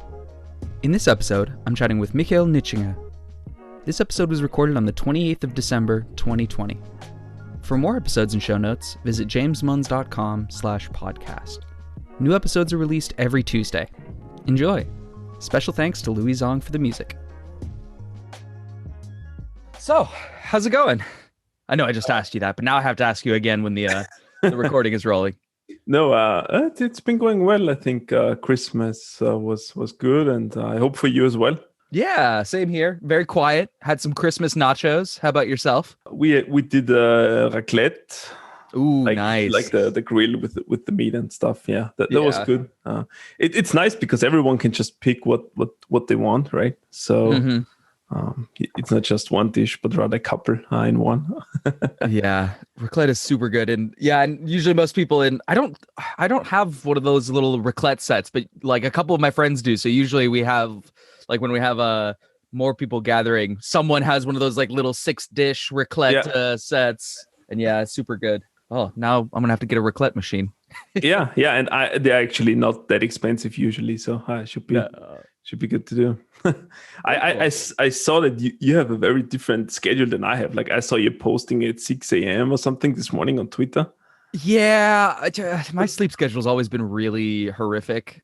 Yeah, the day before I've been like slowly migrating my sleep schedule. Like this happens whenever I go on vacations. My sleep schedule just starts drifting like an hour or two every night until I like roll over. So I'm currently in like U.S. Central Time, sort of. But yeah, I know we've talked a bunch on Matrix and on Twitter and things like that. Yeah. But do you want to give yourself a quick introduction? Yeah, sure. So yeah, my name is Michael Nitschinger. I'm based in Vienna, so I guess I'm pretty much south of you right now in Austria. Mm-hmm. I work for Couchbase as a software engineer. So my day job is basically writing database drivers, mostly on the JVM. But I've been with Couchbase for 8 years now. So like if you're with a company for that long, like you have your hands in all kinds of things. Yeah. That's just how it goes. But yeah, so my day job is basically writing database drivers. And I picked up Rust around 1.0, a little earlier. And it was just one of those languages where, so like I started with PHP in school a long time ago, right? And then I kind of evolved always a little lower in the stack of sorts. But Rust was the first language where it really like clicked for me in the sense of, okay, this is a language that I'd like to use in my free time as well, right?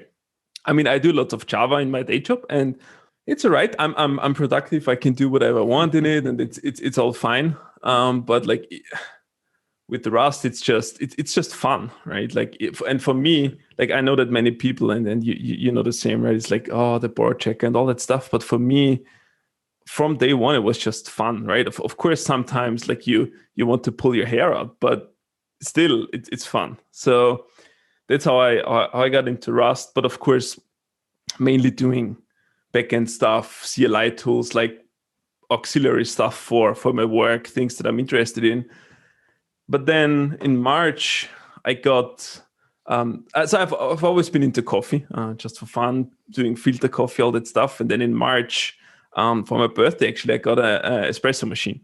Oh wow! What kind did you get? So it's a Rancilio Silvia. It's like it's not like super duper expensive, but it's like one of those machines which can get you very, very decent espresso if you know what you're doing. And then, of course, what you always do is like you start researching on the internet, like what can you do with it? and of course, the next thing I saw is I stumbled into this world of PID controllers and like all the things like people hacking on their coffee machines. I was like, what is this, right? And there is a mostly German-speaking group, mostly in Germany, where they do PID modifications for the Rancilio Silvia. And they do it with an ESP controller and on top of Arduino. And so I was like, okay, let me try it. So I bought those pieces, but like I was like, but I want to use Rust, right? Because like I can't be bothered with all this C code, and it's like I don't really like it. So I was like, okay, let's try to run Rust on it. And then, as you know, like with the Espressif CPU and the LLVM fork and all those shenanigans you need to pull off to get Rust running on the ESP, I was like, there must be something easier, and that's why I stumbled on basically embed. Like that's when I got into embedded Rust and saw, okay, there is the NRF board which seems to have good support. It has like a CPU is an easy target, etc. And that's like how I got into that side of things. And then I was like, okay, let's write this PID controller for my coffee machine from scratch. Like because like you can buy very good PID controllers all bundled up on the internet, right? So you pay $200, you get it shipped. You get those kits, like they tell you how to mount it, but it's just half the fun, right? I'm like, okay, I want to do it from scratch. I want to learn and figure out what all this is about. And that's how I ended up pretty much porting a couple of those C libraries that the project from Germany, what they use basically for their Arduino project, I ported it over to Rust because I had the need for it. Like there is the TSIG temperature controller, which doesn't really have there is no Rust equivalent, or there wasn't. So I was like, okay, that sounds like a fun exercise. Let's start porting that from C to Rust. And that actually also got me more into blogging again. Like I have my blog for a long time. And as it always is, like for people, you blog and then you stop blogging and then you blog again. Yeah. Yep. But now that I started doing the embedded work, like I found myself blogging more. So I did the TSIG port from C to Rust, which then I found very annoying because I don't own an oscilloscope and I didn't own a logic analyzer at the time. And the temperature sensor uses a one-wire protocol called SegWire, which I don't think it's used anywhere other than with that sensor. At least I haven't found anything else. Like I looked at the C code for Arduino and it had a couple weird pieces and there were like it slept for, let's say, 20 milliseconds. Like, why is it sleeping, right? I couldn't figure it out. There was no good documentation. So now I got a Celia logic analyzer recently and started digging into it. And like finally this world opens up where like you see actually things that are going on and like you can start understanding them. So yeah, that has been my journey. Then I also ported the PID. So real quick for the coffee control, does it just have are you removing the main control board in it, or does it have some kind of like auxiliary plug or something like that allows you to like modify it or work with it, or is it a total like you've pulled the main controller board off and replaced it with your own controller board? It doesn't even have a controller board in that sense. So what really happens is basically like it is very much like I think what probably mechanics would say that they get like a VW, like an old one, and they go into the machine and like all the pieces are there, not much electronics, right? It's the same here. The Sylvia is pretty simple inside. So what I did was, so basically it has, I don't think it's mechanical, but it's like very simple temperature sensors that sit on top of the boiler. And over a certain temperature, basically they open up, they're closed, and that's how they control basically sending voltage into the heating element. Okay. So what all those PID systems do is they just basically remove the analog temperature sensor, and I stuck a digital one on top of the boiler. Okay. Sent that one into my controller, and then controlling an SSR, which basically just sends the voltage into the heater. So it's actually very simple and very primitive. Now there are more advanced modifications because right now all I can do is pretty much control the heat, right? So the issue is, so why you want the PID controller in the first place is with the regular temperature sensors on the Sylvia, like you have a temperature band of nearly 8 degrees or something. Okay. Like it oscillates, right? And now with the PID controller, I can control it at like 1 degree, pretty much stable. And with espresso, it's actually very interesting that even like a couple degrees difference, you can taste the difference. So that's why like the low-tech version of this, if you look on the internet, they call it temperature surfing. So people basically figured out, okay, when the heating light goes off, wait that amount of seconds, and or basically rinse a little water out of it so you get to the target temperature. But with the PID controller, it removes all of that out of the way, and you get total control basically. Interesting. Yeah, I've never.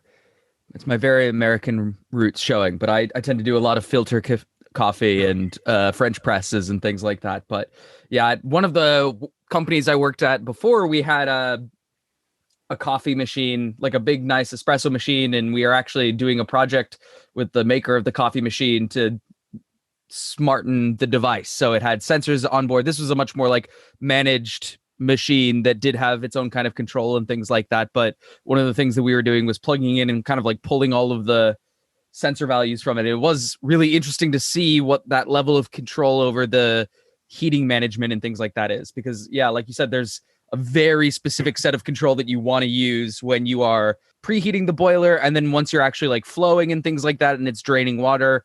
And I can imagine, especially if you're writing that on your own. So when you wrote your own controller, did you port the like PID controller algorithm from the C Arduino library, or did you write your own in Rust? At first I didn't. So there is a PID crate out there, but it doesn't have one feature that I never got back to upstream, but I'd rather basically ported it later. And that feature is, so I don't know how much you're into PID controllers. Like a little bit.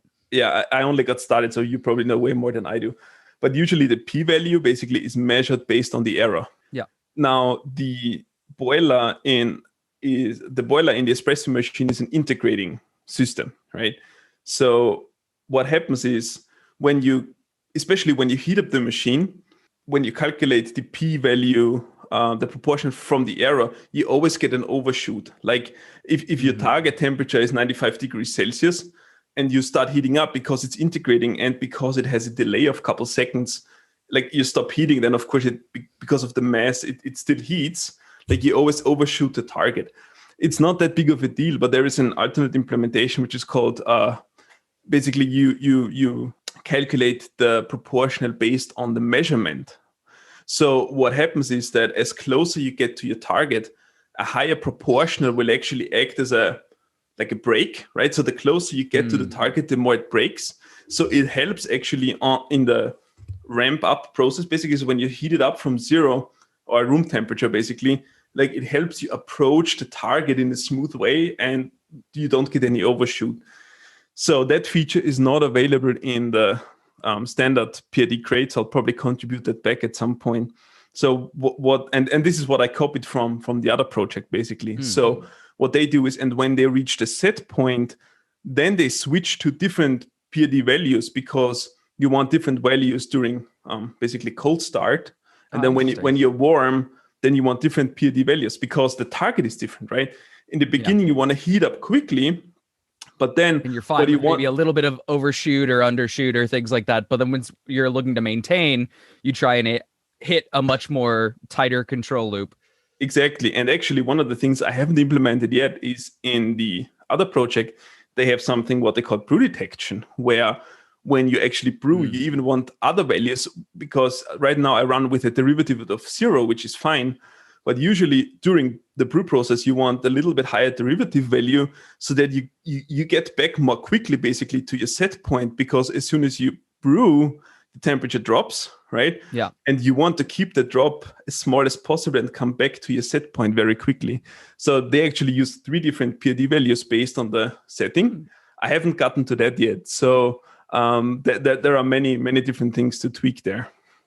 Yeah, it's interesting because so PID control is something that I tend to do a lot of digital electronics, so I haven't done a ton of control theory like PID loops or anything like that. But it's funny because I just saw it in another project. So Yash, who's a Rust developer, but he does a lot of web and backend stuff, he actually just wrote a no standard crate called PID Lite. And the thing that he's actually using it for is, I believe, like control flow for backend systems. So for example, if you are trying to like limit the amount of throughput or limit the amount of like concurrent requests and things like that, he actually is using like a PID control algorithm also, not just for like sensor. So definitely like heating control is probably the classical application of PID control, but even using it for things like backend systems is really interesting. And I was wondering if you were using a crate, if there was already one, because I know I think like this week published the PID Lite crate, but I hadn't even seen the original PID crate. So I imagine there's probably a couple PID control libraries in the Rust ecosystem right now. Yeah, and they are even like small. Like I think the one I ported, which has nearly everything in there, is like probably 200 lines or something. Yeah, it's very math heavy, right? Yeah, it's pretty much a couple of equations. That's all there is. And there are a couple of subtleties there which I didn't care about. Like, for example, if you change the set point on demand, there are a couple of things you need to make sure so that it doesn't jump too much, right? And you don't introduce instability into the system. But I don't really have to care about that. So, but that was definitely a very interesting experience, because what I found, and I know that like you have lots of C background, right? But what I found, especially in the Arduino space, and I don't mean that in a negative way, but I found that, like, for example, the TSIC library for my sensor and also the Arduino code, like for me coming from like a Java distributed systems engineering background, I found the C code very inconsistent with formatting, no comments, like it felt like scrambled together, right? To a degree. And I don't know if that's the norm, but that's something that I like when porting it over to Rust. I mean, one of the things was, of course, like I ported the C code to Rust pretty much one-to-one to get a feeling what it's doing, but then pretty much refactored it, use actual types, right? So you can do so many things with Rust type system that you just can't express in your C code. that changes the shape of the code a lot, and in my experience makes it much clearer. That's one of the things I wrote in my blog post on like porting the TSIG over to Rust. It's like, even if you don't know any Rust or you don't know any C, if you see the result code, like you can much easier figure out what it's doing, like what are the components, etc. Right? So those are the things that I really like about it. So what's next on the control project? Because I know if your hobby projects are anything like my hobby projects, they're never really done. Yes, But there are. What are the next feature? A million things probably on my to-do list. The first one is ironing out a couple bugs. So there is one very interesting that I'm currently trying to figure out, which is that when you pull a shot. So I have a very like a small 128 by 128 display just to give me some debug output, the current temperature. Mm-hmm. And eventually, I want to move it to one of those like touch screen displays over here, so you can actually like change the values on the fly. But one of the things I noticed when I pull a shot, the display freezes. And I'm like, I'm not sure if it's the display freezing or if it's like my whole thing, like the whole controller locking up. And just before I went into that, and I found apparently there's something going on in the temperature reading because so with the SegWire protocol, what happens, like it gives you a strobe length, like in the first pulse, basically you get the strobe length. Every time it locks up and then I control C out of my code, I can see it's basically stuck in a delay milliseconds of the strobe length. So I need to go figure out what's going on. Maybe I got like some weird value that delay millis doesn't really want or something. So other than the bug fixing, I mean, next steps are basically adding Bluetooth support. So the touch screen is nice, but what I really want to do is at some point is basically control it over my iPad. I really don't want to attach it to the internet. It's just not like I have so much IoT stuff going on, and I don't want my espresso machine talking to the internet. It's just not needed, right? But what I want is, especially if I debug something or I just want to toy around with it more, controlling it with my iPhone or my iPad over Bluetooth, BLE sounds like a fun exercise. So I tried Rubber, but. So Rubber is the all Rust Bluetooth stack for the Nordic devices written by Jonas. Exactly. So I got it working, but I also talked to Jonas a bit, and it has a couple of shortcomings, which I would like to help out at some point. It's just that one of the things I want from it, which ties into the other thing I want to do, is have basically central and peripheral support in one, right? So I know there is this other crate which wraps the NRF soft device basically, which can do both. And the reason why I want both is, so there is another feature which I want to work on, and I already bought a couple pieces from Adafruit, so some of the very expensive espresso machines have a scale integrated into the drip tray. Yeah. And so the way I brew my espresso is with the brew ratio, right? So let's say 18 grams in, 45 grams out or something, right? And I put my scale underneath and I do all this stuff. But ideally what I want is basically do that automatically. And I have another NRF sitting around here, which I want to integrate with a battery, which is why I followed you a little bit on your the battery things you did recently. Oh, the lipo stamp. Yeah, exactly. I still need to test that. Yeah, so because what I want to do is I want to integrate it into the drip tray with a small scale, and then it talks to via Bluetooth to the controller so that it can then basically control the flow and start and stop basically pulling my shot automatically. But to do that, my controller needs to be a central and a peripheral at the same time, right? And I want to do it over Bluetooth because I figured it's not really handy if I have to connect and disconnect it with a wire, basically, because if I want to empty my drip tray from the water, I don't want to unplug cables. I just want to remove the water and then basically put it back in. So do you have control over the pump as well, or would you also have to kind of unwire that and then wire that up to a relay or something like that, so you can? That's the next step. So, and that's what the advanced PID projects also have. So basically, right now I'm at a step 1 PID, which only controls the temperature, and I pull my shots manually. But the other addition is not that hard. Basically, you need to add 2 more SSRs. One that controls the pump, and the other one that controls the 3-way solenoid valve that is used to basically remove the excess water from the portafilter, basically. But controlling those 2 is not that complicated. It's just wiring it up and finding a place inside the machine where I can fit it and then doing that. But once I have that, I mean, that's probably another 1.5 years down the road to get it all working, figure out the Bluetooth stack, get it working, get it tested. Do you have a Cele with the with analog inputs as well, or did you get the digital only one?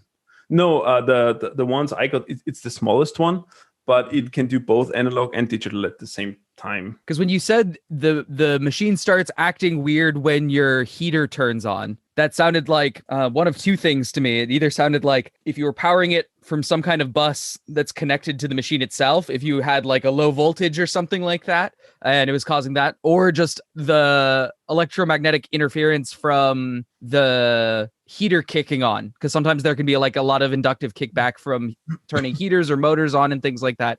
And I was wondering if it was causing some kind of like weirdness on the signal line where it was trying to respond to something that wasn't real, like if it was trying to do a pulse count for something that wasn't real. But I also don't know how isolated your system is. No, it freezes up when I pull a shot, which actually doesn't turn the heat on immediately, but rather removes temperature, basically. So what I think is happening that with this very sudden temperature drop, the sensor might send something back. Like I use it in a way where like I power on the sensor with a voltage pin, then basically grab my value and then turn it back off. And I'm like, I do that every second.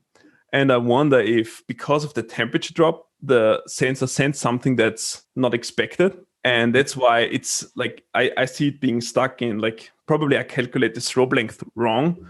And then it sends a super high value to delay milliseconds. And it looks like it's locked up, but rather it's just waiting, right? It's just blocked. That's fair. So I'm trying to debug that next, but not... The issue a little bit is with the coffee machine project, it's not something that I can just have next on my table, right? So all those experiments I do standing next to the coffee machine, and then I'm like, okay, I need to do more coding. Then I go back to my desk here to the coding, and then go back to the machine. And it's especially tedious when I did the warm-up experiments, because like the cold start, if you want to try different value, like you need to wait 2 hours so that it cooled down again, and then you run your next values, right? So like the delay to figure out the right values is time consuming. And definitely, I mean, when I went to visit that coffee maker, when I was doing that project with them, it was interesting to see when they were testing all the machines, because they just have to make shot after shot of espresso, especially the assembly. They would just have a big like 20-liter bucket, and they would just make espresso, like some of the best espresso you've ever seen, and they go sip, okay, throw the rest in the bucket, like, and they would just have this like 20-liter bucket full of espresso, and it's like, well, you got to test the machines, I guess. Like, yeah. So I definitely can see there's only so many tests you can do before you've had too many espressos for the day. Yeah, that's the other thing. Like, so one of the other experiments now I need to work on, and this all goes into like me exploring things, is that because I have the sensor on top of the boiler, there is a difference between the value it measures and the actual water temperature that comes out of the machine, right? There's a difference. Now, there are expensive portafilters you can put in that are like industry grade, that like they use for professionally testing machines and figuring everything out, but they're just too expensive for me. So on the internet, of course, like on espresso enthusiast forums, there are like people who suggest how to like measure the delay with styrofoam cups and K thermocouples that you basically put in the styrofoam cup, and then like you hold it up to where the portafilter would be, you pull a shot, and then like you measure the temperature of the water. And trying to figure out what the delta is, because only then you know this the setting you set on your machine, what the delta is and what the temperature is of the water actually coming out of it. How big is that delta usually? Are we talking like 0.5 degree or 5 degrees or 10 degrees? Yeah, I think it's somewhere in a couple degrees. Okay. And I know that, and I mean that there are like infinite things to try, but like some PID systems recommend actually putting the sensor not on top of the boiler, but rather at the side, right? So at a certain height, because especially so my machine is a single boiler machine. So when I want to do a cappuccino, like I need to heat it up and then cool it down. And then of course, like heat goes up, right? So you might end up with some steam at the top of the boiler, which doesn't really represent the accurate value, right? So that would be another thing to try. Basically buy a couple more of the sensors, attach them on various places of the boiler and see what the temperature differences are. But then the real issue though is the boiler size is only 300 milliliters. And in expensive machines, it's like much bigger, right? And as with everything, the more mass you have, the more stable it is with temperature. So you'll never get like a stable temperature profile during a shot, right? All you can do is try to minimize it as much as possible. But to get it even smaller, you really need to basically have more mass that is heated up, right? That's why usually an espresso machine, like you need to heat it up 20 minutes, 25 minutes, because it's not like you can get the water boiled up pretty quickly, but all the other metal pieces involved in the machine also need to heat up so that like the whole thing has proper temperature when you pull your shot, so that you have a stable reference point. Very cool. How did you get into coffee? So how did how did you decide that like espresso was the thing that you were going to focus on? Because there's a couple things that I actively avoid, not because I think they're not interesting, but because I know that I would fall down a rabbit hole. Because when I pick up certain things as hobbies, I just kind of go off the deep end of them, and I'm like exactly kind of like what you're doing with your coffee machine now. And so there's a couple things that I actively avoid, and coffee tends to be one of those things where I really enjoy coffee. I make my filter coffee, but with espresso machines, I've always looked at it and go, I do really enjoy espresso, but that is a hobby that I do not need to pick up right now, because I can see how people get into that. But how did you get into that hobby specifically? I think you just said it there. Like most people don't realize when they buy an espresso machine, they basically buy a hobby, right? So for me, it actually very straightforward. So I still do Chemex. I have a Chemex. I have a V60. So I still do filter coffee, and that's what I started with, because I just like enjoy drinking it, and I still like to do pour over it. It has this kind of nice attitude where you can relax, right? So you do some work and then you make coffee that's nice. But then at some point I was like, I also like espresso. Maybe I should like get an espresso machine. And then I got one for my birthday, and then so all that happened. There wasn't any specific point in time. It was just me being curious, basically. And when I wanted an espresso machine, I had no idea that like this whole PID thing existed, and I'll probably get into embedded. So it's always nice to be able to apply something like concretely around you. I find that those are the most interesting projects. If you're like, exactly like you said with your espresso machine, if you say like, wait, I know how to make this better. Like I know how, or at least I want to make this better, or like I want to be able to do that. And especially when you have like espresso machines, which are very cool, complex electromechanical systems. But like you said, the control theory of them is really like turn the heater on, turn the heater off, measure the temperature at the boiler, maybe measure the temperature at the head, maybe like control the number of inputs and outputs is relatively small, which means you have like the ability to kind of influence those really directly. So I find those are the most fun projects when it's something that concretely affects. So have you had any downtime problems of when you've plugged in your control system and you're like, all right, I'm ready for my espresso, and then all of a sudden the system doesn't work at all? Have you run into those problems yet? Yeah, but I think the easy solution there is I have a small Nespresso machine on the next side to it. and the reason for that is like my wife, she doesn't like strong espresso. And also like when I get up in the morning, I just can't be bothered with like waiting it to heat up, etc. So I just want a quick coffee in the morning to basically get me going. So there is always the fail safe, if you want, like straight next to it. But I mean, a couple things that I had was, especially in the beginning, was lockups, and one of the things where in the beginning, of course, I always had my laptop attached to it because I want to see what it's doing. And then I ran into this issue where you really helped me out, which was like, okay, now let me run it unplugged, but it didn't do anything. And and I was like, I have no idea what's going on. It's running fine. And if I just plug it in, it just doesn't do anything, right? It just froze, and I had no idea. And then you basically sent me down the right path of, like if you run it standalone, you can't use that, basically that timer. So yeah. So the bug is, well, it was not exactly a bug, but Arctic, which is a scheduling non-operating system for embedded Rust. It has a really cool timer feature, which allows you to schedule tasks in the future. And it does this by default. It uses the cycle counter from the debug information on the microcontroller core. And the problem is on the NRF52, if you don't have a debugger attached, that entire chunk of the debugging core is shut down. So basically the scheduler is looking for a timer that's not running, which means as soon as you try and schedule something, it just never actually happens. And the fix for that is to switch to either one of the like high frequency timers or the low frequency like real-time clock timers. But I think in Arctic's STM32H6, I think they're either making that more obvious because it's one of those things where different microcontrollers work differently. So even though it's a standard debug interface, like different microcontrollers will leave that part enabled or still enableable, even though a debugger isn't attached. And the Nordic device is just like no debugger attached, no timer. So it's definitely a little different than some other boards. But yeah, I was super excited. Whenever I see a problem that I've run into before, I'm always excited to help because I'm like, I have done this. I have gone down this rabbit hole before. Here is the answer. And I was glad when it actually worked for you. Yeah, and that was actually the only real problem where I felt like I was really stuck. Like, because I'm coming from more like high level programming and I'm not into embedded systems. I'm just learning, right? But like I can port C code, like I can understand what it's doing, etc. But like this one, I really felt at a loss because like I couldn't debug it because when I attached the debug, it ran fine. So I was at a loss how to figure out why it's not running. And I would have never thought that it's because of what basically you told me was going on. Very cool. So do you have any other, I know you've also talked about a couple of other embedded projects you're interested. Do you have anything that's next up on your challenges list? Well, so one of the things, and that's maybe another auxiliary project to this, is that so one of the things I liked about on the like ESP project from those other Espresso guys is they send telemetry with Blink to an upstream server, right?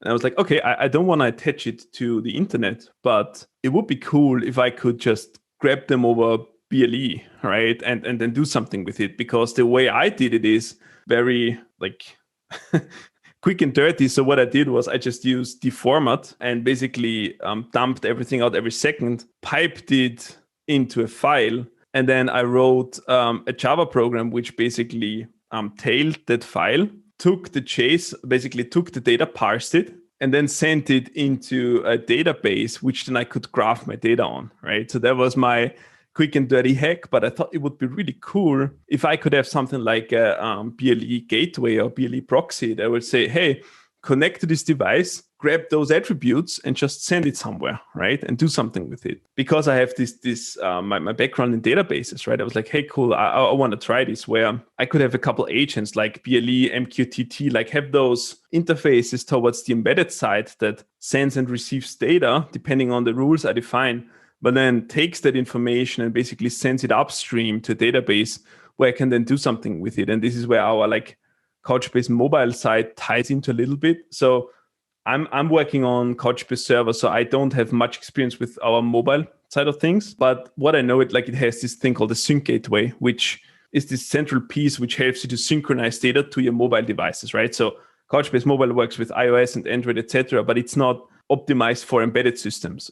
So I was thinking, maybe I can prototype something where I take those ideas, the synchronization primitives that we have with channels and authentication and all those things that kind of seem to fit well, like what we talked about, where like you define your RBAC rules, you define the data that you sync between your devices, or you apply filters, those kind of things, and then create a proxy, write it in Rust that on the one hand talks to this sync gateway, but then on the other hand talks to your embedded device over BLE, over MQTT. So of course, with my coffee machine, my first experiment, what I want to do is basically start up the proxy, connect to my controller, act as a central, and then I define the property. So the controller exposes certain information like current temperature, etc., over BLE.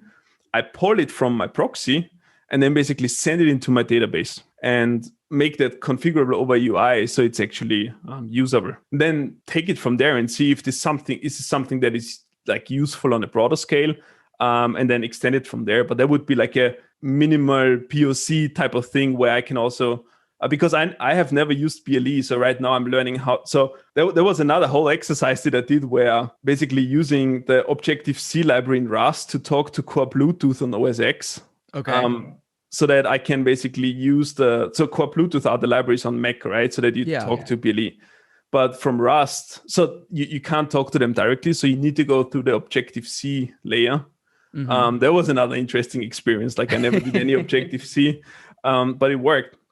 I know there are a couple crates out there that do this already, but some of them, like they don't really do what I need exactly. So I was trying to, since this is a learning experience, let me don't just use them, but rather see how they do it and redo it as a learning experience, and basically try to abstract it, and then maybe use BlueC or Blues, I don't know how do you pronounce it in Linux, basically integrate that as well, and just get a feeling of how the whole BLE stack works. So yeah, I know I've definitely done that on Linux of working through BlueZ to act as a central device and talking to Bluetooth devices, but I don't think I've ever tried to do it on Mac or Windows. But I know there are a couple crates out there that do some like portable abstractions over Bluetooth and things like that, depending on which version you need. But that's super. I'll tell you, that project that you're doing right now is I can't share all of the details, but it's very similar to what I was paid to do a couple of years ago in terms of like getting the data from the machine. We were looking for a couple specific pieces of data that were important to that manufacturer, but also general purpose data like heating and things like that. And that was one of the big things that we did, is we managed that data over time and was able to graph things like that. Like, what is your maximum oscillation of heating, for example, or how tightly are you controlling your heating, or what is the effect of pouring a shot on your temperature of your boiler? This was a multiple boiler machine, but yeah, those kind of things. So it's definitely awesome to hear that you are doing that at I'm just, improving the machine that I have at home, because that's super cool to see. That was actually one of the first projects that I was using Rust and embedded in, actually, because I was parsing some of the internal data on the bus of that machine, because it did have digital sensors. And so I had it was actually on embedded Linux. It was on a Raspberry Pi that was essentially listening to the bus that was going on inside of that machine and parsing that. And the big like parsing state machine of like just listening to all the events on the sensor bus and creating like a digital model of the machine was all using Rust, because it was a big state machine. Because basically I just had like raw events coming in whenever there was like a temperature reading or a pressure reading or a like a, what are they called? The counters, the flow counters would pulse or things like that. And just like turning those into a living digital double representation of the machine was super interesting. And I think that's probably what you'll end up with your machine, is you'll have this kind of like digital model of what the machine is, and either like this time series of different readings and things like that. So that's definitely interesting to see. And I tend to have a lot of those. So definitely like one of my main things is getting digital devices to talk to each other. And one of the things that I always wish I had was an easier way for embedded systems to synchronize some kind of state with each other. So I have this kind of like home wireless network where I have like a relay control for some lights for some plants. And I want to have kind of like a e-paper display on my house that shows some information and things like that. And so I have a couple of these wireless devices, and each of them have like different pieces of data that they are responsible for. And I've written this whole network protocol called Anacro that makes it a little easier to do things like pub sub. So you mentioned MQTT, which is a publish and subscribe protocol, but it's still based over TCP in most cases. So Anacro is very inspired by a lighter version of MQTT called MQTT SN, which is sensor networks. And so it's got way fewer features, and it doesn't require TCP.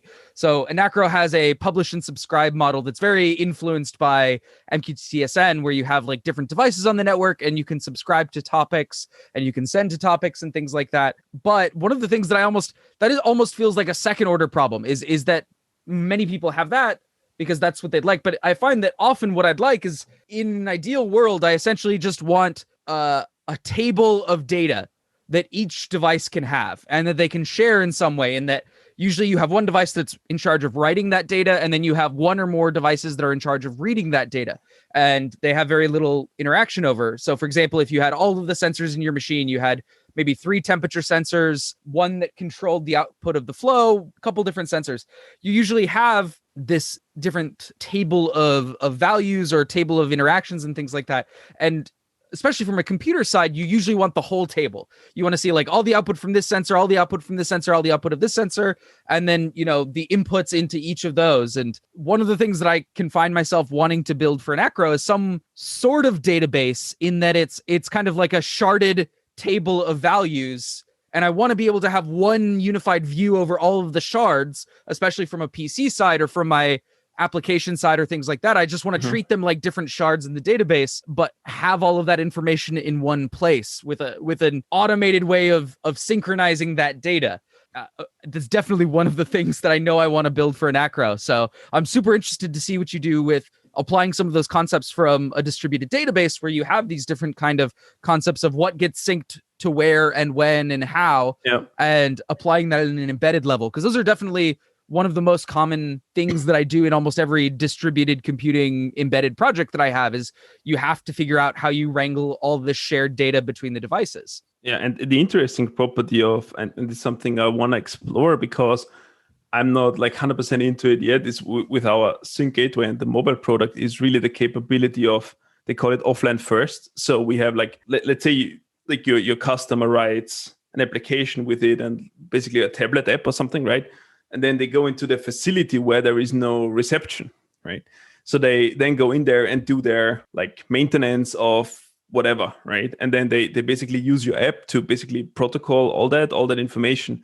And then as soon as they leave the facility, once it gets reception automatically, basically it syncs it up, it figures out all the diffs, right? Because someone else could have modified that.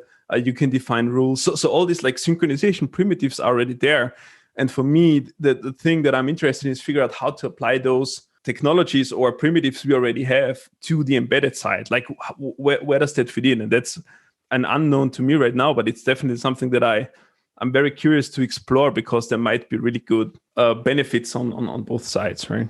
So yeah, that's super cool. We'll see. Yeah. Cool. Anything else that you have going on that you're excited about, or stuff that you're working on, or stuff that you're interested in working on soon, but not quite sure how you're going to start? Well, so a couple other things. One other thing that I'm working on the Rust side is, so for our database, so you probably know about NuShell, right? The CLI written in Rust. So we actually took that and we talked to Jonathan Turner, who basically runs the project. And they were quite happy with us doing it. So basically we, because, and that's the nice thing about Rust, right? So you have it as a crate. So we actually consume new as a crate and then add our own Couchbase commands and basically package it up as a new binary. So we are shipping this thing called Couchbase Shell, which is like NuShell with all the bells and whistles it has, but we added basically Couchbase specific commands to it.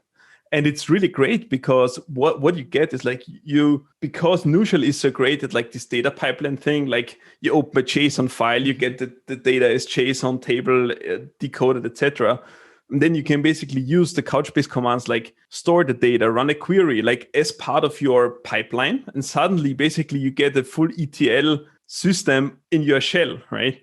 And that's just so fun to work with. So that's one of the Rust side of things at work that and this is actually the first place where, so we have a couple Rust enthusiasts at the company, but it's not where Rust is not in the product itself. But that's one angle for me where I'm introducing Rust into the companies, like with Couchbase Shell. And we already have a couple people picking it up and basically seeing traction with it. And that's a real fun project also that we're currently working on. Super cool. Yeah, I've seen NuShell a little bit, and I haven't really messed around with NuShell, but I've definitely talked to Jonathan about NuShell, and it's super exciting to see the kind of things that you can do. Like you said, when you have kind of a more expressive shell that understands data as a first class item, sort of like PowerShell did, but a little bit further in terms of how it represents that and what you can do with it. It's super cool to be able to see you can just do these kind of analysis pipeline things that you would expect to do with an entire, let's say like a Python notebook or something like that, but you can do it all at the shell and interactively and then save that. And especially when you start having connectors like that of, okay, I can pull all of my data, or I can parse all of my data, or I can synchronize all of my data. It's super cool to see it's cool to see people back at the shell and working on things. Cause I definitely enjoy working on the shell for a lot of that data manipulation and things like that. And being able to have more expressive tools on the shell like NuShell is super, super neat. Right. And one of the things that we found that is like at first, of course, I thought, okay, what can developers do with it? But one of the things that we introduced and that I found really surprising, but it's so great, is that we added like management ops type commands to it. So you can say, for example, show me the status of all my nodes in my 5 clusters, right? And it lists it to you. And then you can use the new commands to say, okay, this command so you can filter by all those that maybe have indexes that are not online, whatever, right? And then you end up with this data that is actually system status of the clusters. And then you store that in JSON, and then you run that whole command every hour as part of your like ops procedures, right? So the idea that it's not only for developers but also for operations that suddenly can basically look at their cluster as data, right? Because usually what happens is you just monitor your cluster, or you send it into some monitoring system, but usually it basically just collects dust, right? And then you need to go into the systems, and then you have time series data, and you need to figure out what to do with it. But if you have it in your shell, right, and then you can run those commands on it that actually looks like just regular document data, but it's rather state of your cluster. That's really fun to work with. That's what I'm always striving for. Is basically if you have fun at work, right? Like it's just a different ballgame. Yeah, for sure. Now I need to figure out how to make a Nacro to Couchbase adapter, and then integrate that with new shell so I can start making queries of how long my play lights have been on, or how much motion or heat isn't going on in my apartment. So yeah, I've avoided making a dashboard right now. So it does publish and subscribe, but I have nothing listening to it. So really the publish and subscribe mostly just gets used for me occasionally overriding the plant light control when I'm having a conference call or something like that. So I don't have a big purple light on in my face when I'm taking a call in the living room. But so now I'm curious with your plants. How do you have? Is it an irrigation system for your plants or a lighting system? Right now it's just lighting. So it's just doing like timing based lighting control, and then I have a little CLI app that talks to the like communications bus, and I can say something like disable the lights for 60 minutes. Like if I'm going to be on a call, I can just say disable the lights for 60 minutes, and it will inhibit the lights for 60 minutes, and then it will pop back on to its regular timer schedule after that. The plan is to have, I've got one set of plants in my living room. So we have all like the, oxygen producing plants for when we're in there. And then I'm just building a second shelf in my kitchen to have like a spices and seasonings and stuff, or, those kind of plants in the kitchen. So I have, basil and thyme and whatever things that I use in cooking all of the time. And do you plan to add irrigation as well, or is it that's too complicated?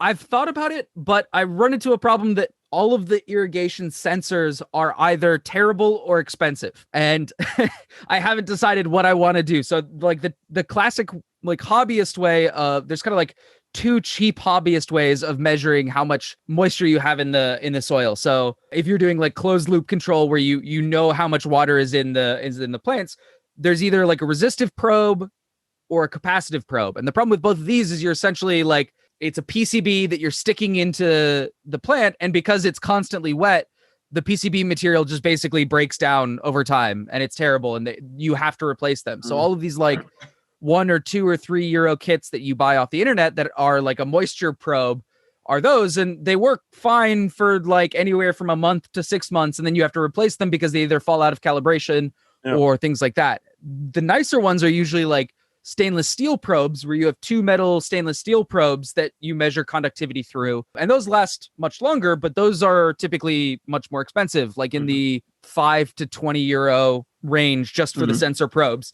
And then you need something that listens to that. And I have a bunch of very small pots, so I might have like 20, 30, 40, 50 planters. And so if I'm buying €5 of probes for 50 planters, I haven't had the money or inspiration for that yet. And then I need to have like pump controls into each of those. So I think what I either need to do is I need to switch over to having like one plant trough per shelf, so that I have like, just a couple like drip irrigation probes or like moisture probes on each shelf.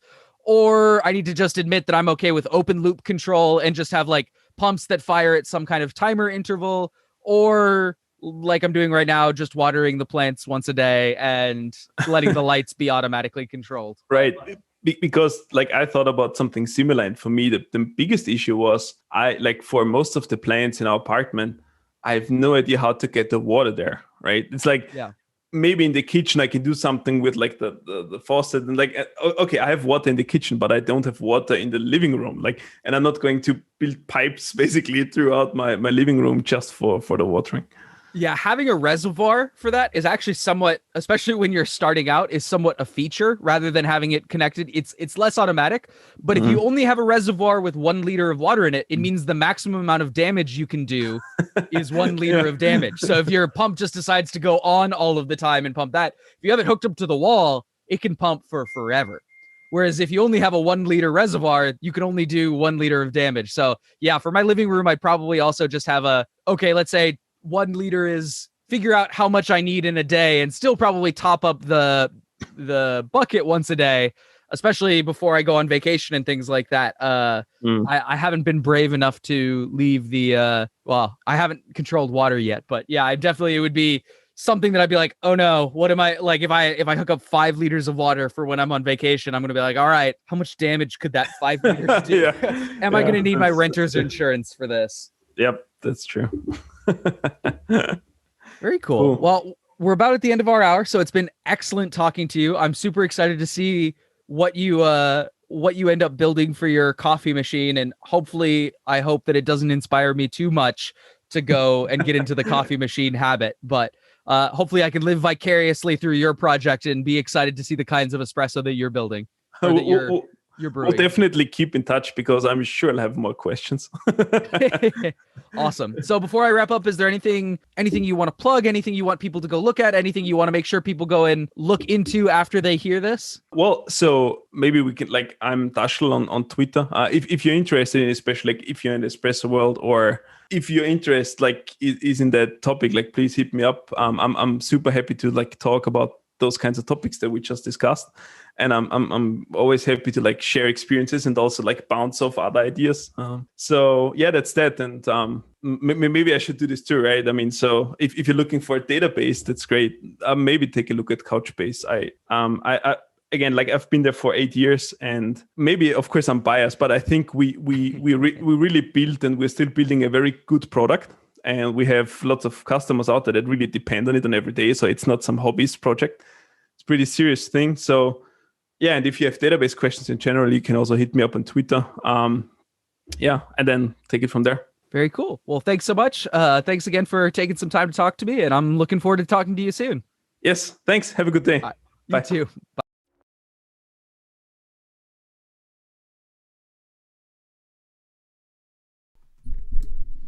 All right, hey. I had some lunch. I saw some people stuck around for the podcast. I hope you enjoyed it. If you did, subscribe somewhere.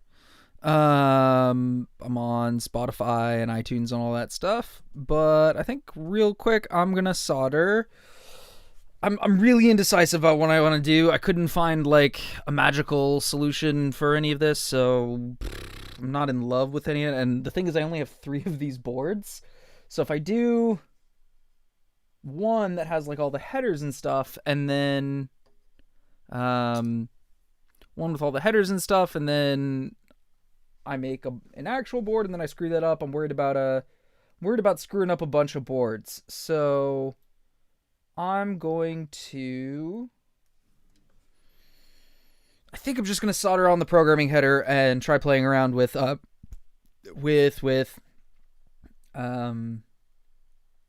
Neotron stuff. So I will do that. So you're probably going to look at my face for a minute while I'm soldering stuff, but I've got my soldering iron turned on. I want to turn my, actually I'm going to, should have done this earlier, but I'm going to go mute just because I've got a fan and it's probably not fun to watch fans. So I'm going to, can I do this without like staring directly into my pants? What if I bring this down here? Can I do this without just looking at the laptop keyboard? Nope, this is more trouble than it's worth. So now I've given everyone motion sickness. Let's keep that on my face. Alright, you're probably just going to listen to me solder. If you have any questions, feel free to throw them in the chat. Looks like some people are dropping off now that the podcast is over. So, yeah, I'm going to solder some stuff. And then we're going to try programming for a little bit. So, I'm going to mute my mic just because I've got the fan on, and I'll be back in a second.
All right, I'm gonna go wash my hands because I have solder and flux on it, but then I'll be back and we'll do some programming.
Okay, so got my board. I've got a micro DAP from Corkin, actually. It's a cool little USB. I think Jonas built this for me. So I need to connect my debugging wires. So this is reset. Let's hope this is a good... I've got just like a little hook probe going on right now, and I might do this for the UART as well. If I could map a UART to the outer row of pins, maybe I will try and get a UART going, but that's how I'm going to stave off the desire to solder some stuff. So I need 4 pins here, I think. 3v3. I guess I don't. See, I can either power it separately or... If I can get USB going, I guess I could get USB going. There's 5 volt on somewhere external. Yeah, let's run a super giant hook probe. I have any more of these nicer hook probes? Here's a nicer hook probe. You're gonna be the 5 volt pin. We'll just attach it with the debugger for right now. Let's not get crazy with multiple connections to the PC.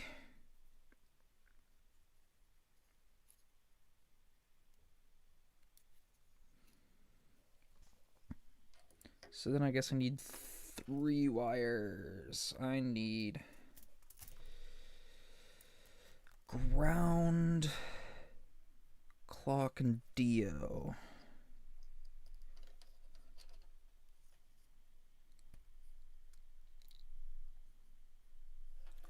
So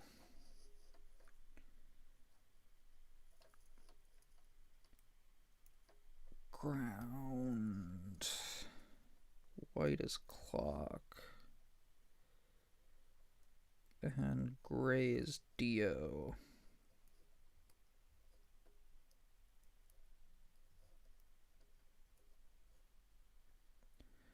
I'm attempting to wire headers together, and I hate them. And I don't have SWO. I do have reset. I am providing 5 volts. I am providing ground. I can maybe get a UART going on this later. Let's move some beverages. So what my board currently looks like right now is my debugger and then my development board. So let's go ahead and plug this in and let's see how this goes. Let's move some stuff out of the way. Let's make sure we at least get power. Yep, we got power. It's booting up. It's doing its demo, which is nice. It's got a little blinky LED. So what are we gonna do? I guess we're going to let's take this back and actually put this in my notes so that I don't forget this. And let's save this and let's get rid of this. I don't need this anymore. Okay.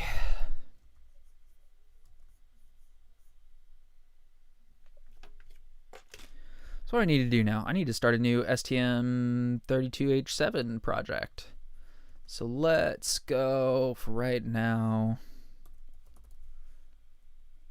Let's do, I guess I need to merge like 2 different repos. Tell you what, let's go and look for the Neotron compute organization.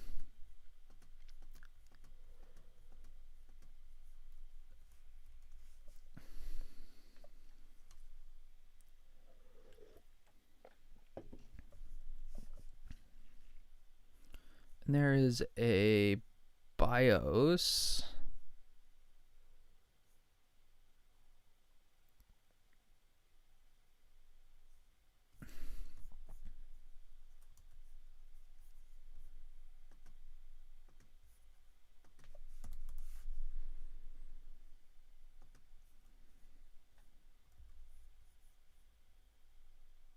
Use this template.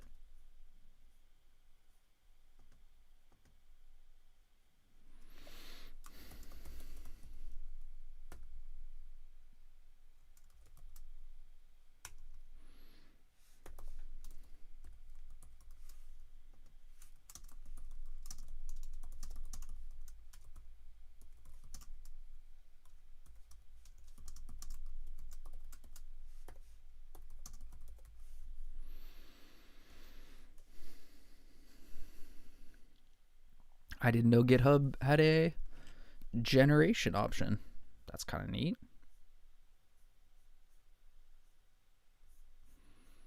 Okay, so let's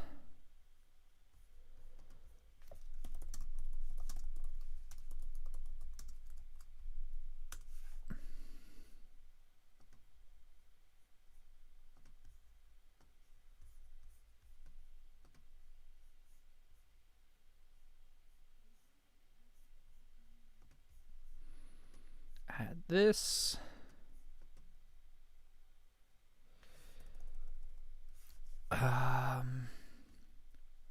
So what do you look like? What's going on here? Okay,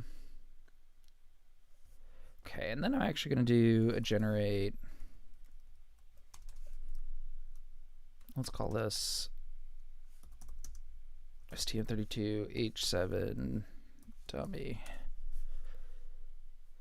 P compare STM32H7 dummy and Neotron-BIOS. Compare content. Start. Project. Add folder to project.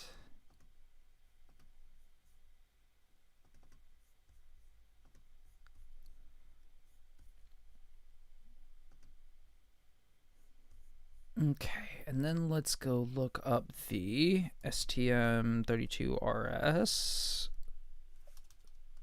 organization.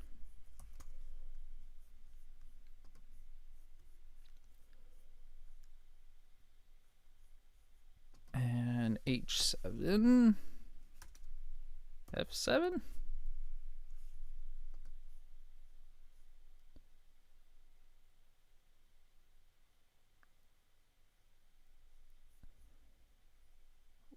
Does the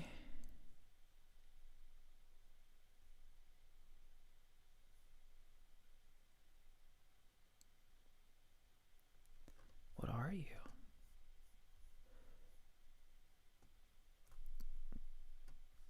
Pyroro RS.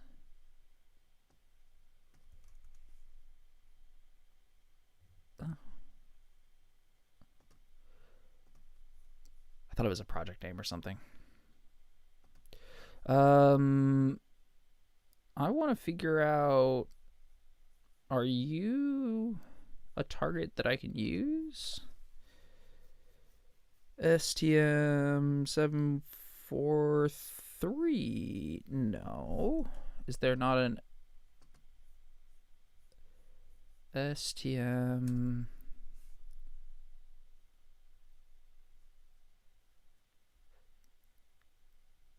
H7X? How did I not see this? H743 revision Y.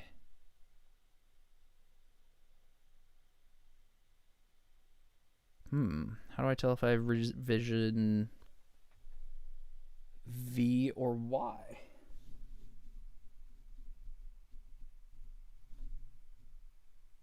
V, apparently.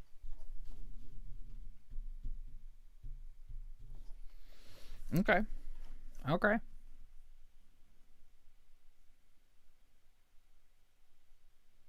Oh, does this have a dual core? I don't think this one does.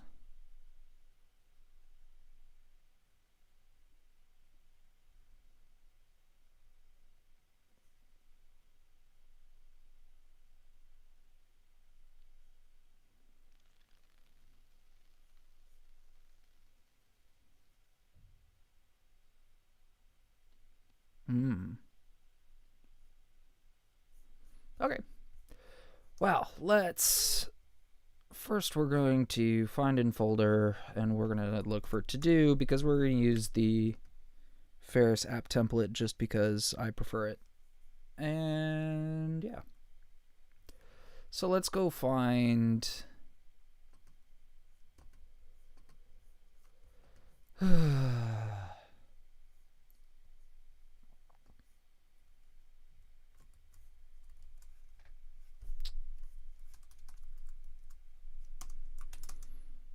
or grab STM32H7. Cool. 4-3.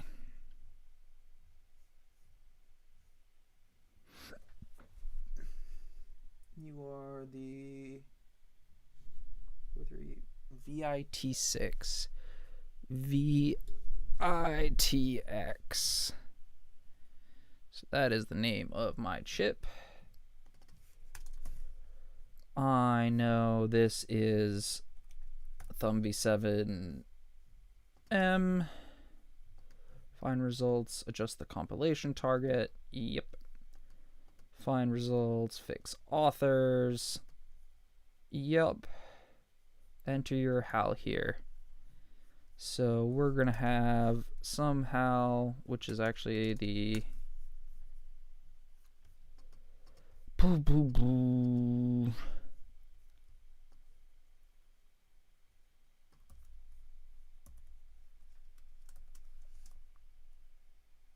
version equals, looks like 0.8 is the newest one. Features equals, what features do you want? STM743.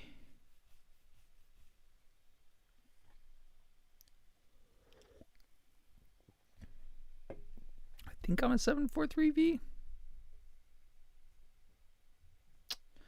I'm going to go have to STM32H743 data sheet, because I need to find how you find the revision code. Revision history.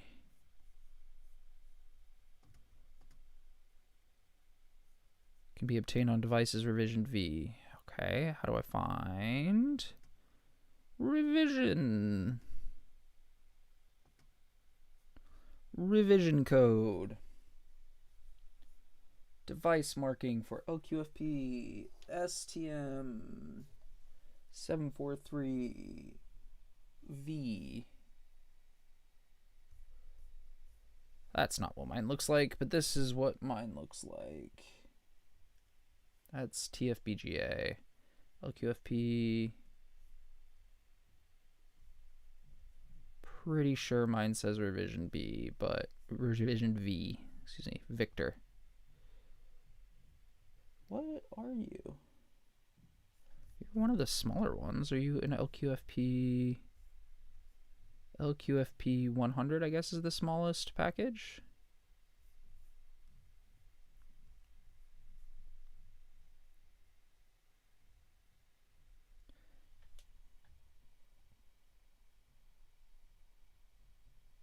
Yeah, I'm going to assume I have a revision V.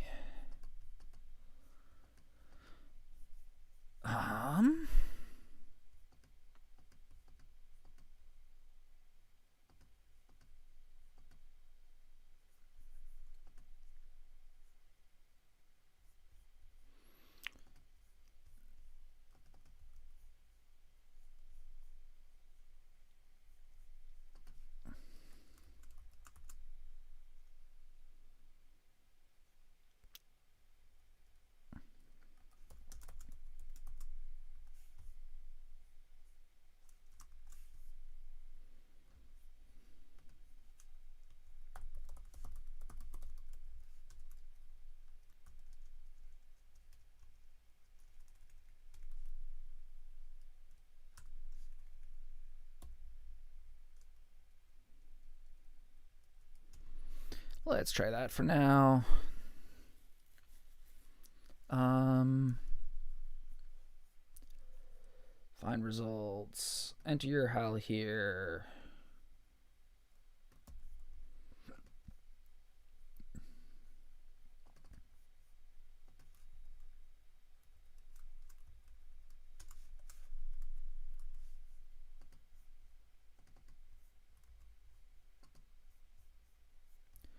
Okay, so theoretically,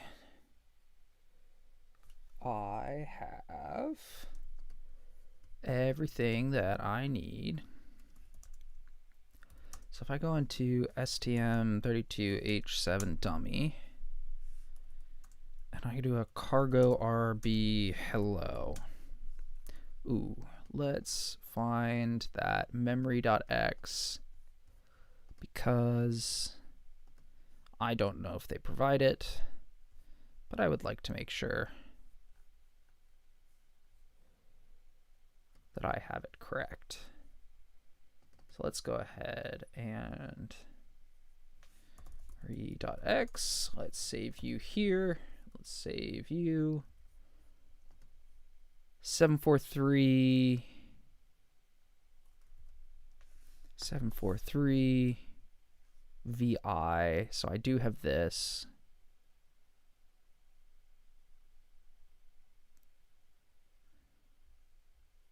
Access RAM.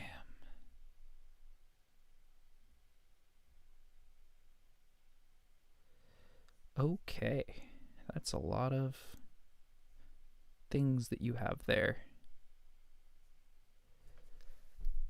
But I will trust people who are smarter than me.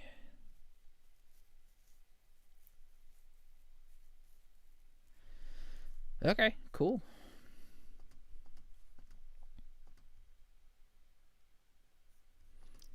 Hold on, do I have the... Where'd my datasheet go? Datasheet, do you actually have a Cortex-M core in here?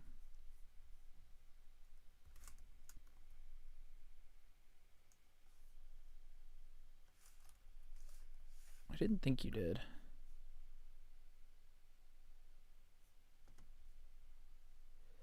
Yeah, it must be some other chip. Okay. So I have memory.x. That's cool.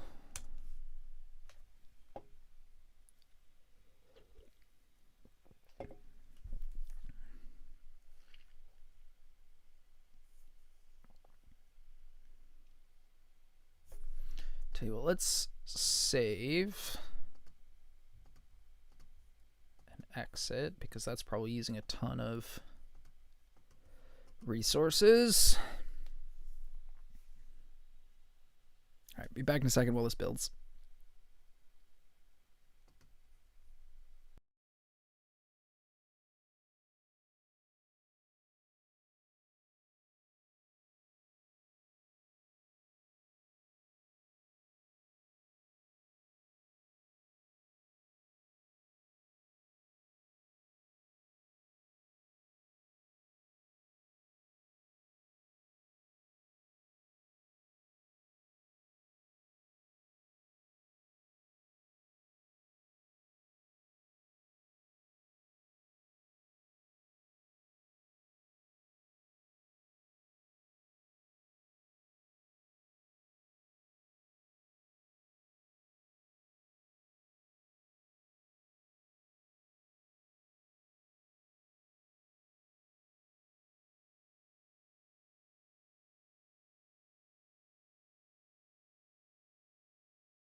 Okay, now where did I actually save this? This is in the test suite. Okay.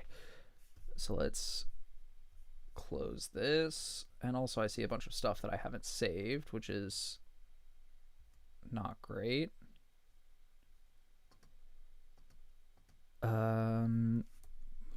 remove test suite memory.x. Here, let's try that again.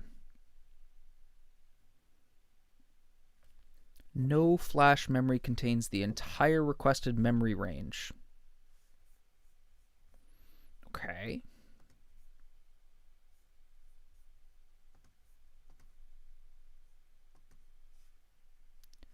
And that is 1, 2, 3. Okay. No flash memory. Oh, and I need to set the deformat flag.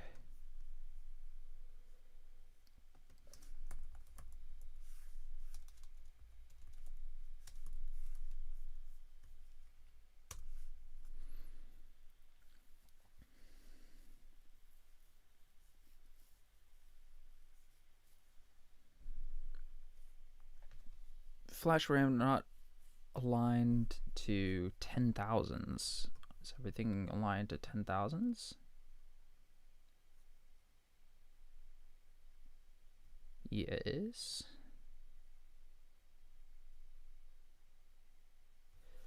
What if I remove these?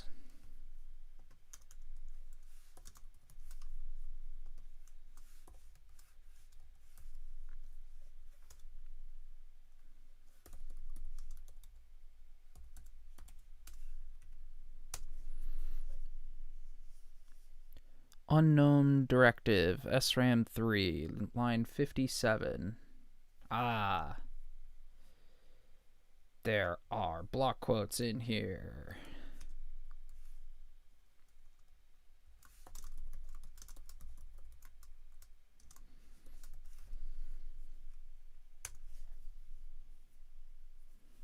No memory cargo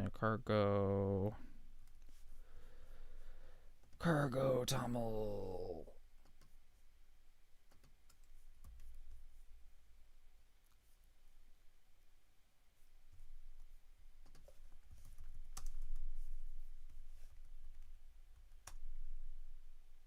Verbose cannot be used multiple times.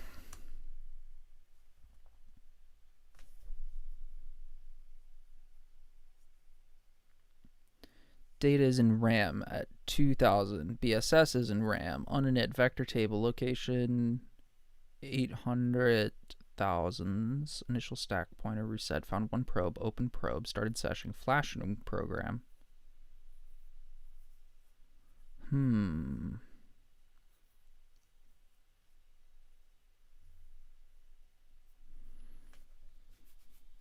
Okay. Let's try something different. Do you have a debug GDB? You do not. You do have examples, which are nice.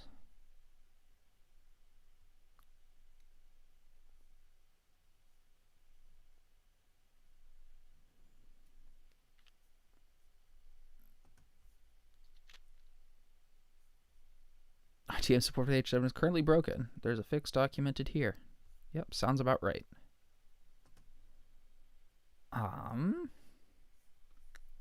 Flash. Let's go look at that memory X again.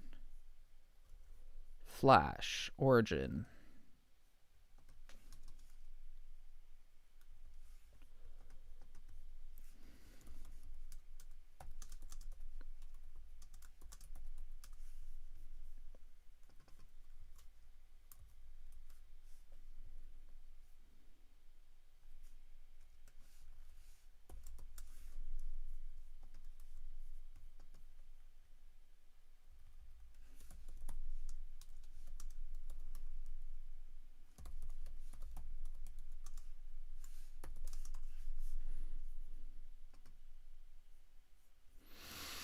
No flash memory contains the entire requested memory range.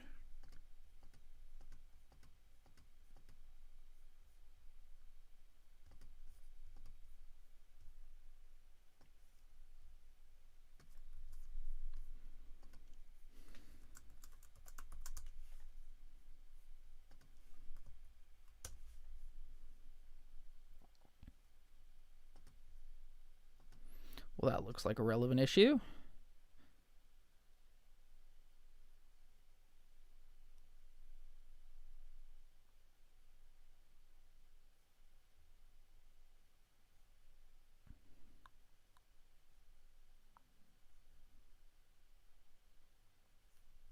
probe run 016. 016.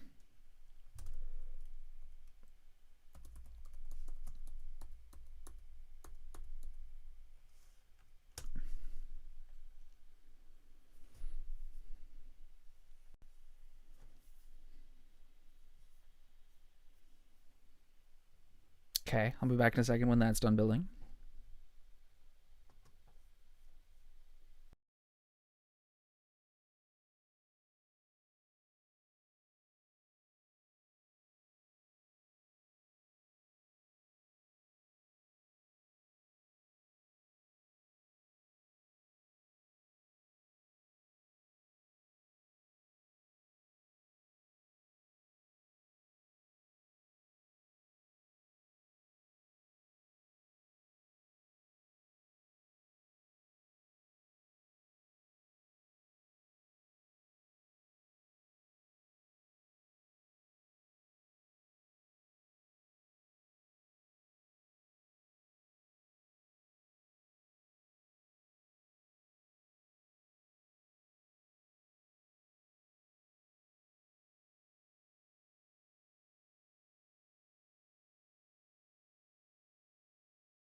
Okay, well, it's doing something now.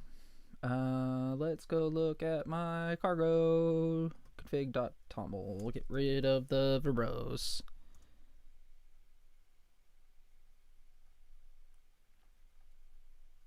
And I get a hello world. That's neat.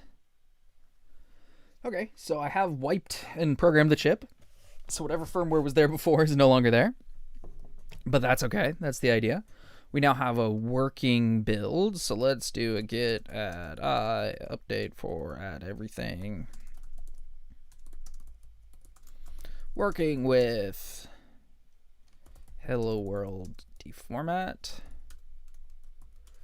Okay, and then I need to, let's go ahead and add that section back in because it wasn't actually wrong.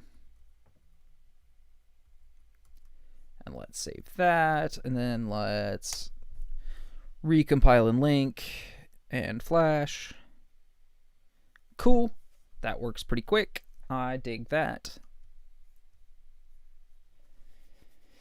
Okay, so now what I need to go to my B compare window. I have stuff under here. Fresh, close, compare content, start. Okay, cargo toml. Let's look at the differences between these. So we got Neotron-BIOS on the right. Let's copy these.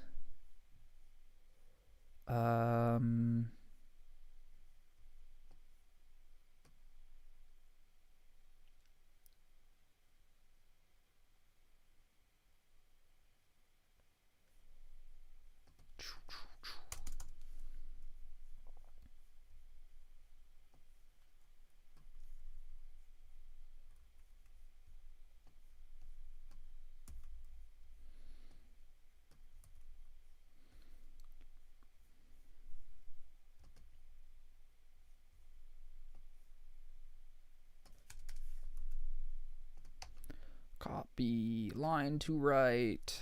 Nope, that's not what I wanted.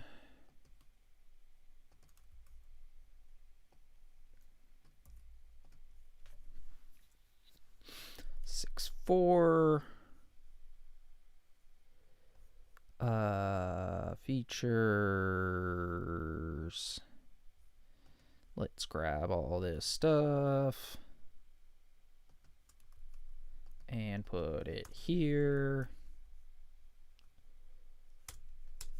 And bin false. Don't need these because I already got them. Nope, that's a lie. Did I put all the... Okay, yeah, I do already have them. All the profile stuff. Save. Reload. So, Neotron XXX BIOS. This is what I call it? That 743 BIOS. Neotron 743 BIOS. Okay. And let's take this over.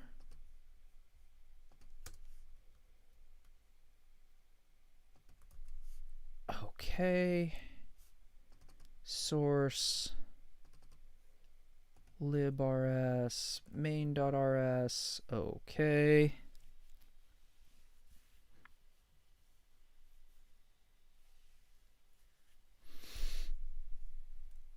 Let's change our version number to 001 because I'm not too aggressive. I expect some breaking changes here. Cargo.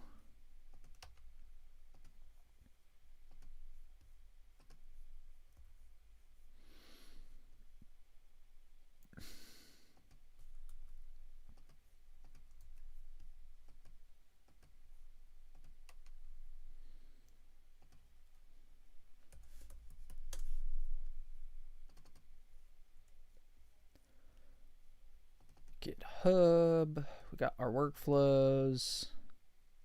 That's fine.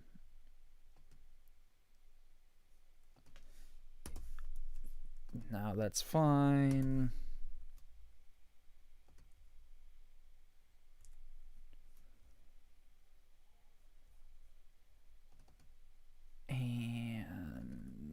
let's copy this, and let's copy to right, start.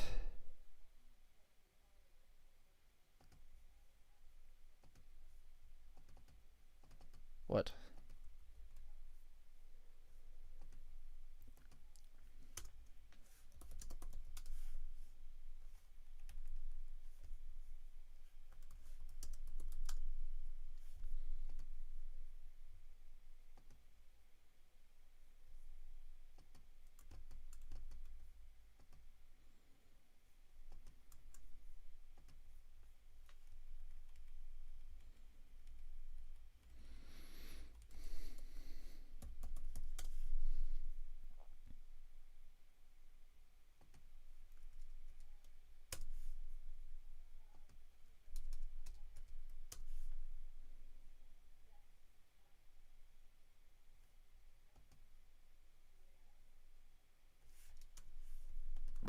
Why are you compared?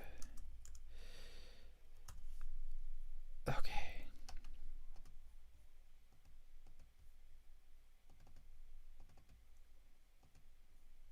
You are very confused at what's going on.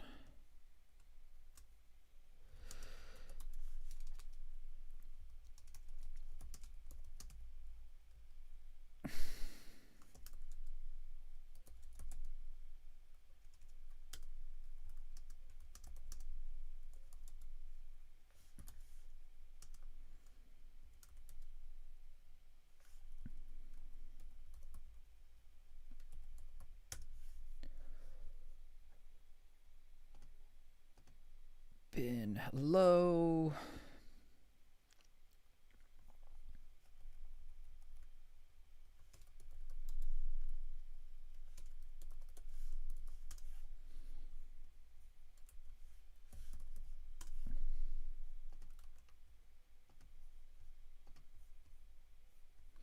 Okay, don't all. Okay, that's probably what was going on. Okay, and let me just go grab the text from this source main raw. And let's go in here. Let's make a new file. BIOS.rs. And you won't compile, but that's okay. Let's copy and paste this. And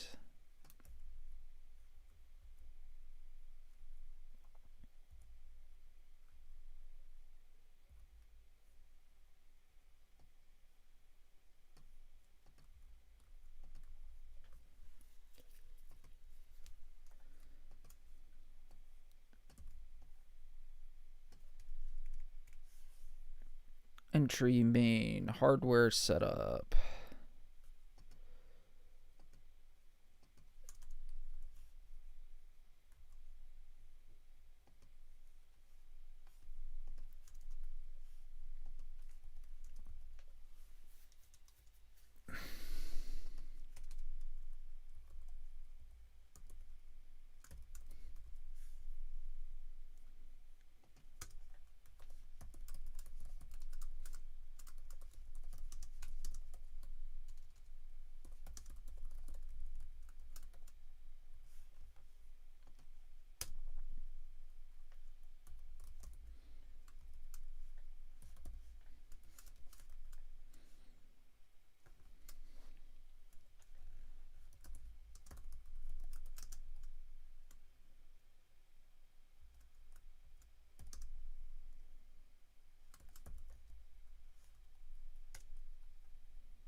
Specify bin.path.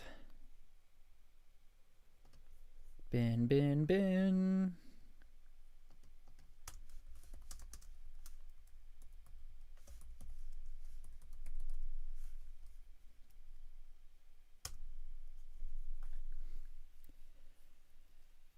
No matching package. Dummy.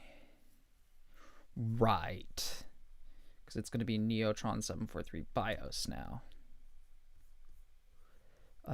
So I need to change my lib.rs. Well, no, I guess don't. I'd probably need to change my hello.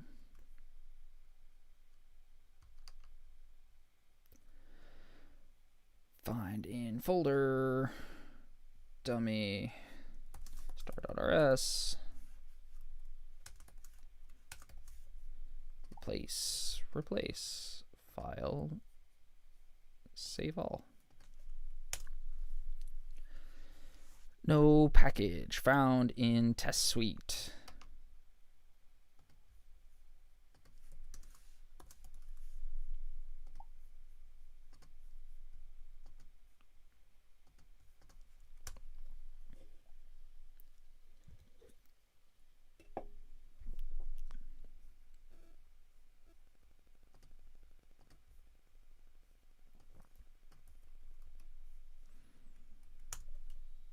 No bin target named BIOS. I think it's just that.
Lou. I'm waiting for a bill. Lou.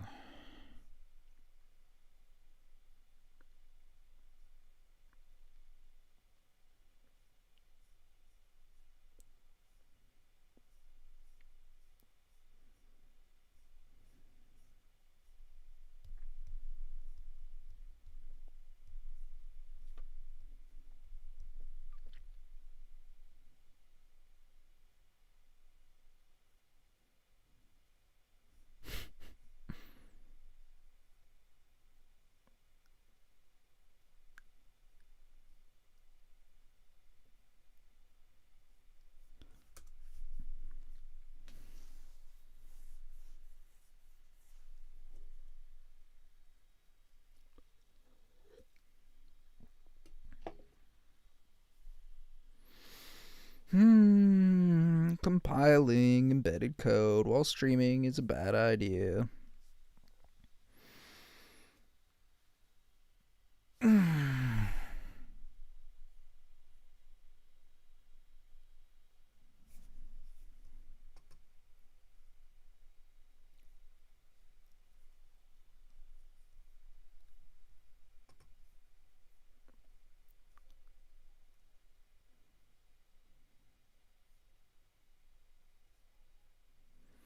Could not find log in.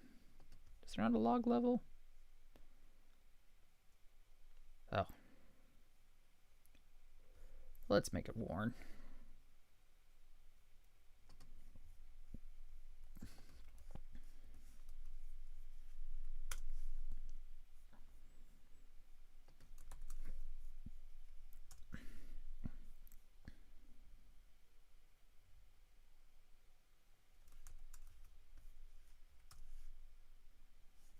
Cannot find entry.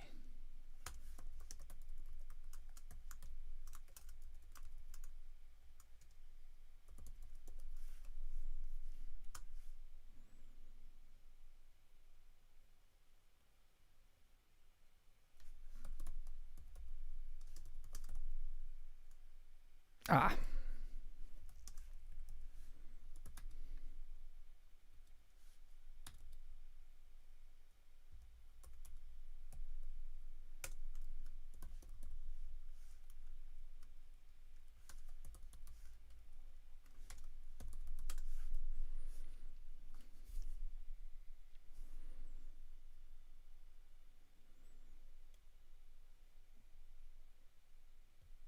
Setting up hardware, got message Neotron XXX BIOS. Okay, let's go. 743 BIOS. BIOS version 00.1.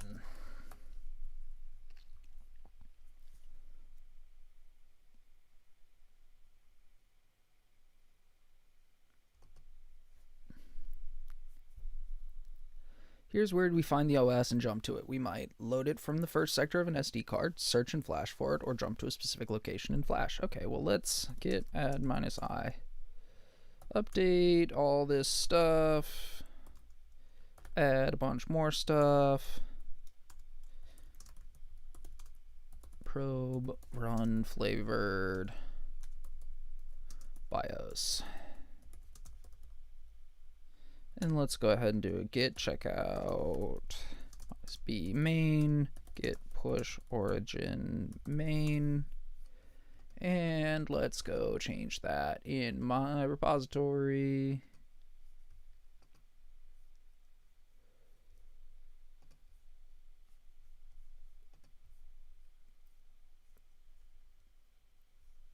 Where is the magical branch? Branches.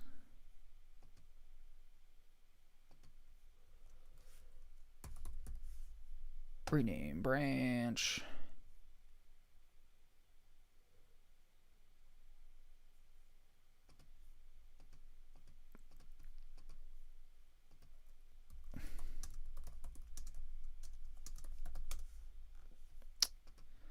Why would I use HTML to check this out?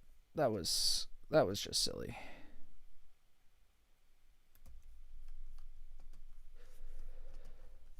Git remote rm origin, git remote add origin, ssh git push origin main.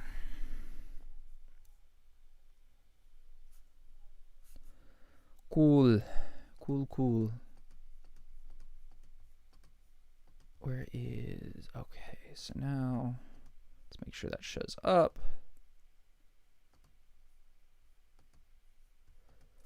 Cool, and I seem to have CI, which is neat. I should probably check that in GitHub workflows format. On push pull request, on push pull request, make sure nothing references master here. Nope, sure doesn't. Okay. Format. Check format. Okay, cool.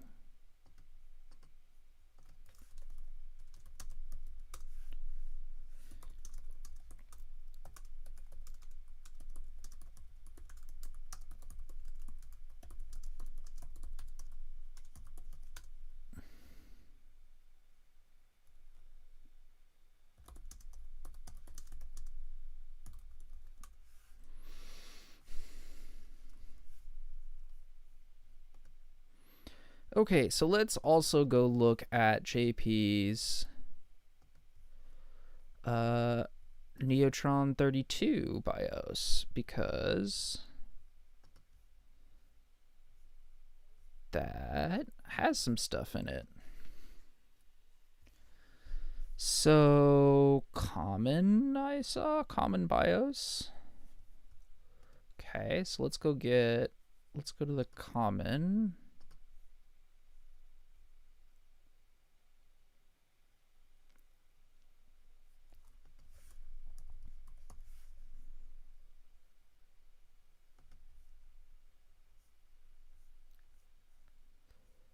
Are there releases for this?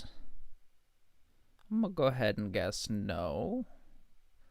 So let's add this as an HTML.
What else do you have? You've got some things.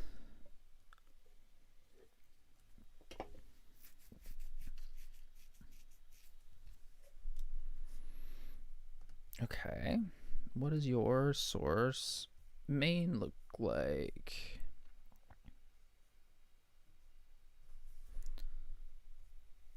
So how do you actually go and boot?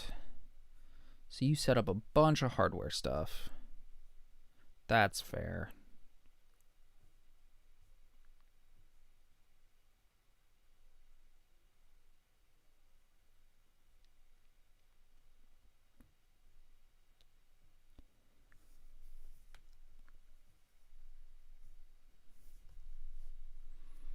Reset the HID controller.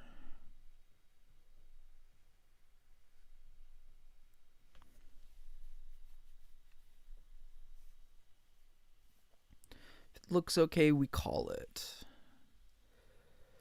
Okay, so let's go see what he's using the common stuff for. Because I probably need to set up a memory map of stuff.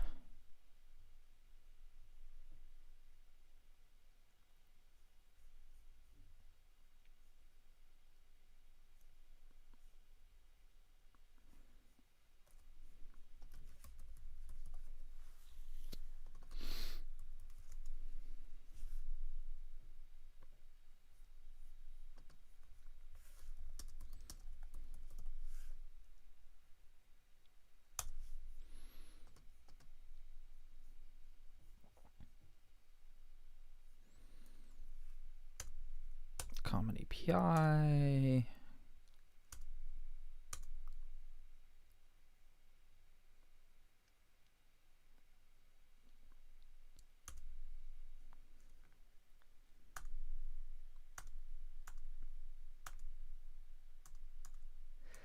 Okay, well, I've been doing this for a while, and I gotta go take the dog for a walk, so I think I'm gonna wrap it up there. So thanks to everyone who watched this long.